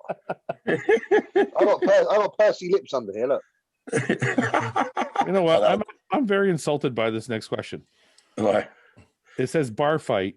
Who are you picking? James, Ian, or Ben? They didn't even include me. They just writ you off. They're asking you. No, they wrote me off right away. Like, maybe they're asking you. Okay, let's pretend they're asking me. I'm gonna go with James. Just because.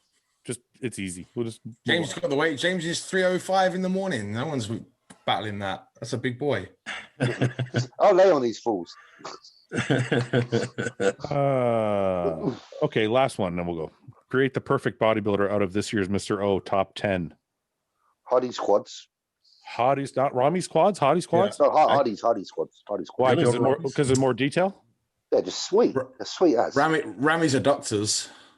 I think RAMY'S legs, period. Ramy's adductors are fucking. You lot are mad. RAMY'S quads? Are you fucking crazy? No, HADI squads are better. HADI's. No, they're not. HADI squads are better than Let's RAMY'S squads. ask the IFBB judge. What do you think? Ramy's, I think, in my opinion, Ramy's quads are bigger, but HADI's have more detail and are more more symmetrical to his body. Flows better with his body, I should say. But we're creating the perfect Olympia. We're not trying to create. Okay. I would take legs are not the best. No, you don't think so? You think HADI's are better, right? Overall, HADI's got better quads than Ramy. No way. Who's back? He squats more than Ramy and trains harder. Look at these quads. So what? Look at HADI's. Next to HADI's better, bro. HADI's a pretty. See HADI's. Nah, they're all right, but HADI's better. Okay, look at the size of those quads, man. Those are sick. Look at the adductors. Look at the adductors. But look at the quality. Look at the quality of HADI CHOOPAN squads. Quality, guys. It definitely has more detail. I'll give you that. Yeah. It's leaner as well. This is his quads. Those are crazy. I'm going for them. I don't know. Yeah, look, they smoke him. Look at this. Okay, let's look from the side, Fouad. The chip from the side, yeah. Ridiculous. Yeah, but that's not because that glute. Look how low that glute comes down as well. That's not quad. That's ham glute. You could have his ham glute. I'm taking. Yeah, but this quad is part of the shot. Yeah, a bit of it. You got a shot of HADI from the side? I still think HADI's superior in the lower body. Honestly. Look at I just think he's nothing. Nothing. That's not the same show. That's not like we can just rock up and take it. HADI's obliques for sure. At the end of the day, it's your. So you're going to pick any. No, I would. It's not my pod. Listen. This is it's a bad from the side, but that's the best I can find so far. That's a couple of years ago as well. That's just me, bro. That's just me. I think I agree with you on detail for sure. Yeah, 100%. On size though, so then it becomes: do you want the bodybuilder? Do you want the bodybuilder that you create to have the size or the detail? Flow and detail. Okay, so we're gonna go. It's not like HADI's legs. Wait. It's not like HADI's legs are small. Come on. No, they're not. Look at them. They ain't small, man. Okay, so we're gonna go big enough to be Mr. Olympia. Okay, let's go with HADI's quads. Fine, HADI's quads. Only if you guys want to go with it. Can we go with RAMY'S glute? RAMY'S glute. Yeah. Fuck. Phil's hamstring. Phil's hamstring. Yeah, that's a good one. Phil has very good hamstrings, to be fair. Who's back? Brad? No. Probably still Phil. Phil's still probably got the best back up there, isn't he? In a minute. Back double. HADI's back was pretty sick too. Bonak's got a sick back too, yeah. Bonak's got very low insertions, isn't he? Very, very nice. There's a back shot.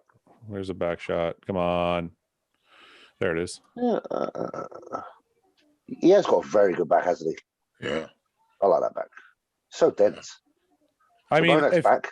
Are we taking Phil Heath's back this year or Phil Heath's back ever? No, it's this year.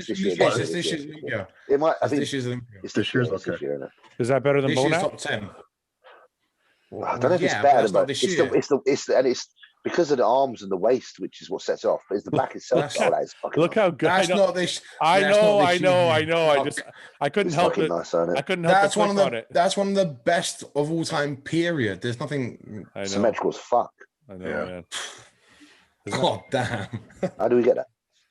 Okay, so are we saying Bonak or Phil then? From the back? Bonak this year, maybe. Yeah, this year I would agree.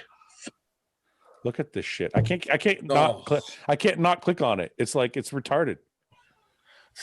That was the Iron Man. That's the Iron Man, isn't it? Was it? I don't know. Okay, so we're gonna go Bonak's back. Or are we saying Bonak's back then? Yeah. I think so.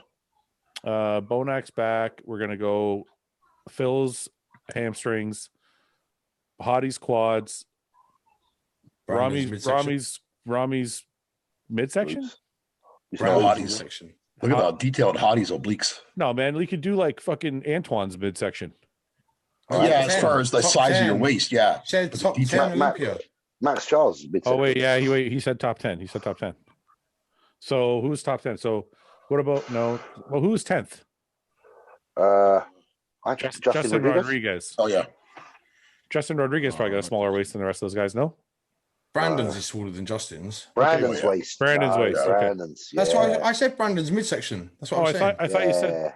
I'm sorry. Okay, so let's. That's why I got really confused. I said Brandon. You went no. What about Anton? I'm like, okay, Hadi quads. We need to understand because it's actually quite complicated. Phil hamstrings. Phil hams. Ramy glutes. I think Phil's glutes are better too. No. Yeah, I'll say so. From the side, the Ramy's were crazy. Yeah, from the side, Ramy's nuts. Yeah. Well, we have to pick one from the side or the back. Well, Ramy's were ripped from the back too. Ramy's were shredded from the back too. They were this year actually. Phil's were not quite. No, they were. They just look weird because his legs, his quads and hams are so big. They were shredded this year. Ramy's. Can't see it there. Yeah, I mean that's a better glute. I think that's this year. Yeah, it is. The same background. Is it? Well, Ramy's like mid pose though. He's not. He doesn't. Yeah, but he's not fully opened up, is he? Okay. Well, how about that? That's better. Phil's got better glutes, man. From the back, I would agree. They're fuller. They're fuller through the bottom, and his are full. They get smaller as they get to the bottom. Ramy's got like a narrow ass, for such a big lower body. Yeah, that's what I'm saying. Yeah, from the back, I would agree, Phil. So if we got to pick one overall, can we see that side? Phil's from the side didn't look so sharp this time, though, at this show. I didn't think. This is getting complicated. This is very complicated. We're literally breaking him down. We haven't got to arms or shoulders yet. We're going to name fingers and toes in a minute.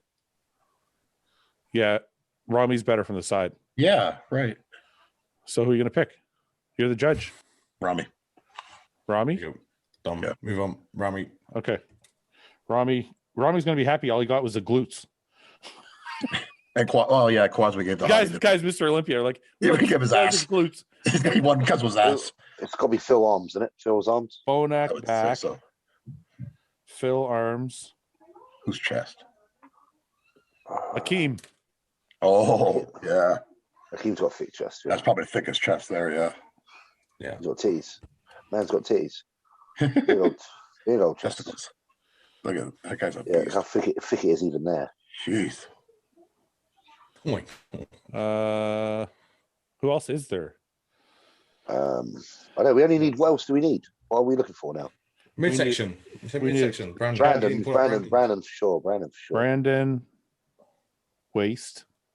Yeah.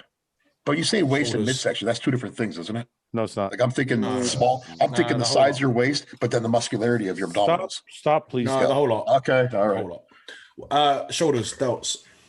Okay, so we need chest and shoulders. Well, I thought we had a keep for chest. Well, we're looking. Yeah. We haven't decided yet. I mean, Ramy's got a crazy chest too. Yeah. I think Akim's chest is better. You don't even like Ramy. You're like, I do. I do like Ramy. Ramy shit. Fuck it. I do like Ramy. That's a better chest, in my opinion. The shape of it's better. Akeem's got kind of a thick chest, but it's high. Like it starts high up on his rib cage. You got a front shot of Big Ramy doing. Look at this. This is like 2014. Yeah. Yeah, but this is old. His chest didn't get smaller. It's better now. Oh, yeah, that's fucking. Yeah. Look at I that. think I liked Ramy in 2014. He just wasn't sharp enough. You could give Ramy the shoulders too. Actually, if we could add 212 guys, I'd say Sean Claritta's chest. Get out of here with that shit. Look at this. Look at this chest. You're like Sean Clarita. This chest is the size of Sean Clarita. Yeah, that's a big fucking chest for sure. Okay. Yeah, Ramy gets chest. Ramy chest. And what about shoulders too, or no? Shoulders? Addy. Yeah. He'll be a suspect. I'm glad James got the fucking joke. Oh, I just realized what you're saying. Okay. They are a bit suspect. Bless him. It's just the anabolics. It's not synthol, I don't think. Just a couple of rear delt shots, isn't it? Okay. Saying for shoulders. Bit of water-based Winnie in there. Bit of cement. Bless him. No, he is very good. I love that shot of Phil. That Phil looked crazy there, didn't he? That was the Iron Man, right? That one was the Olympia I did 4-1, I think. Look at this one. Look at this. What the fuck? That's the Sharu. That's the Sharu, isn't it? Sharu Oh, okay. 2013. No, it says Arnold Classic Europe. Arnold Classic Europe. Yeah, I knew it was one of the others. I think this is the one that fucking people said that Kai won this shit. A few people did. Yeah. Okay, so we're way off topic here. So what are we doing for shoulders? Shoulders. Phil or Ramy is my opinion. I don't know anybody else that would be up to that level. Brandon. Can we see some pictures of Brandon? Brandon's got some good delts on him. Yeah. He's wide. Yeah. Oh, mate, yeah, look at them shoulders there, big. Oh. That's an old pick, but yeah. His shoulders are good, though. Yeah, find a recent. Yeah, I would give him traps. Yeah, for sure. That look there was quite crazy. And even arms, he pushes Phil for arms, I think. Yeah, but Phil's got detail and hardness. Yeah, crazy. It's a separation thing. I almost feel like with Brandon, being as dark skinned as he is, it takes away a bit from his detail. Are you being racist? No, I'm not being racist for that. I'm probably, how can I be? Well, like if you look at Brandon, how can you be? He looks. What is my background? You're Italian. Yeah, but I married a black woman. She's not black. She's like an eighth black. Well, she's part black. Like an eighth black is a bit black. Yeah, it's a little bit. That's what I said.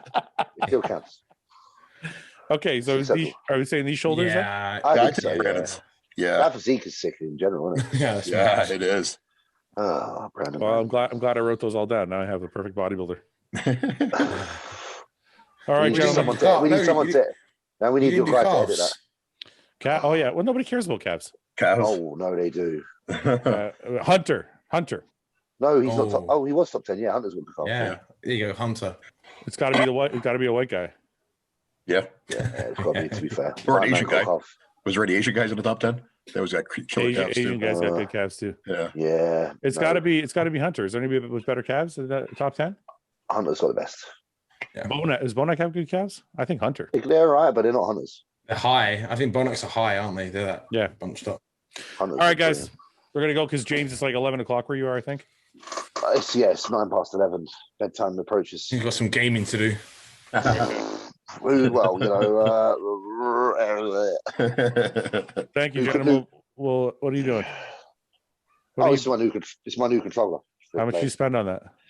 That was £200. No, it wasn't. Is it really? Yes, it's controller. You know what? That's 200. Are you serious?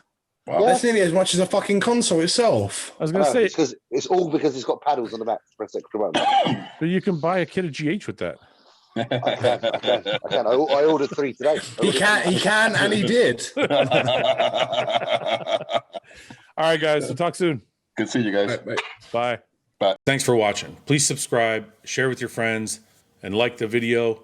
And if you get a chance, check out the description for all the different links to all the different places you can find Hostile and myself. And lastly, check out hostile.com for our new line of supplements and all of our apparel and gear. Thanks again for watching.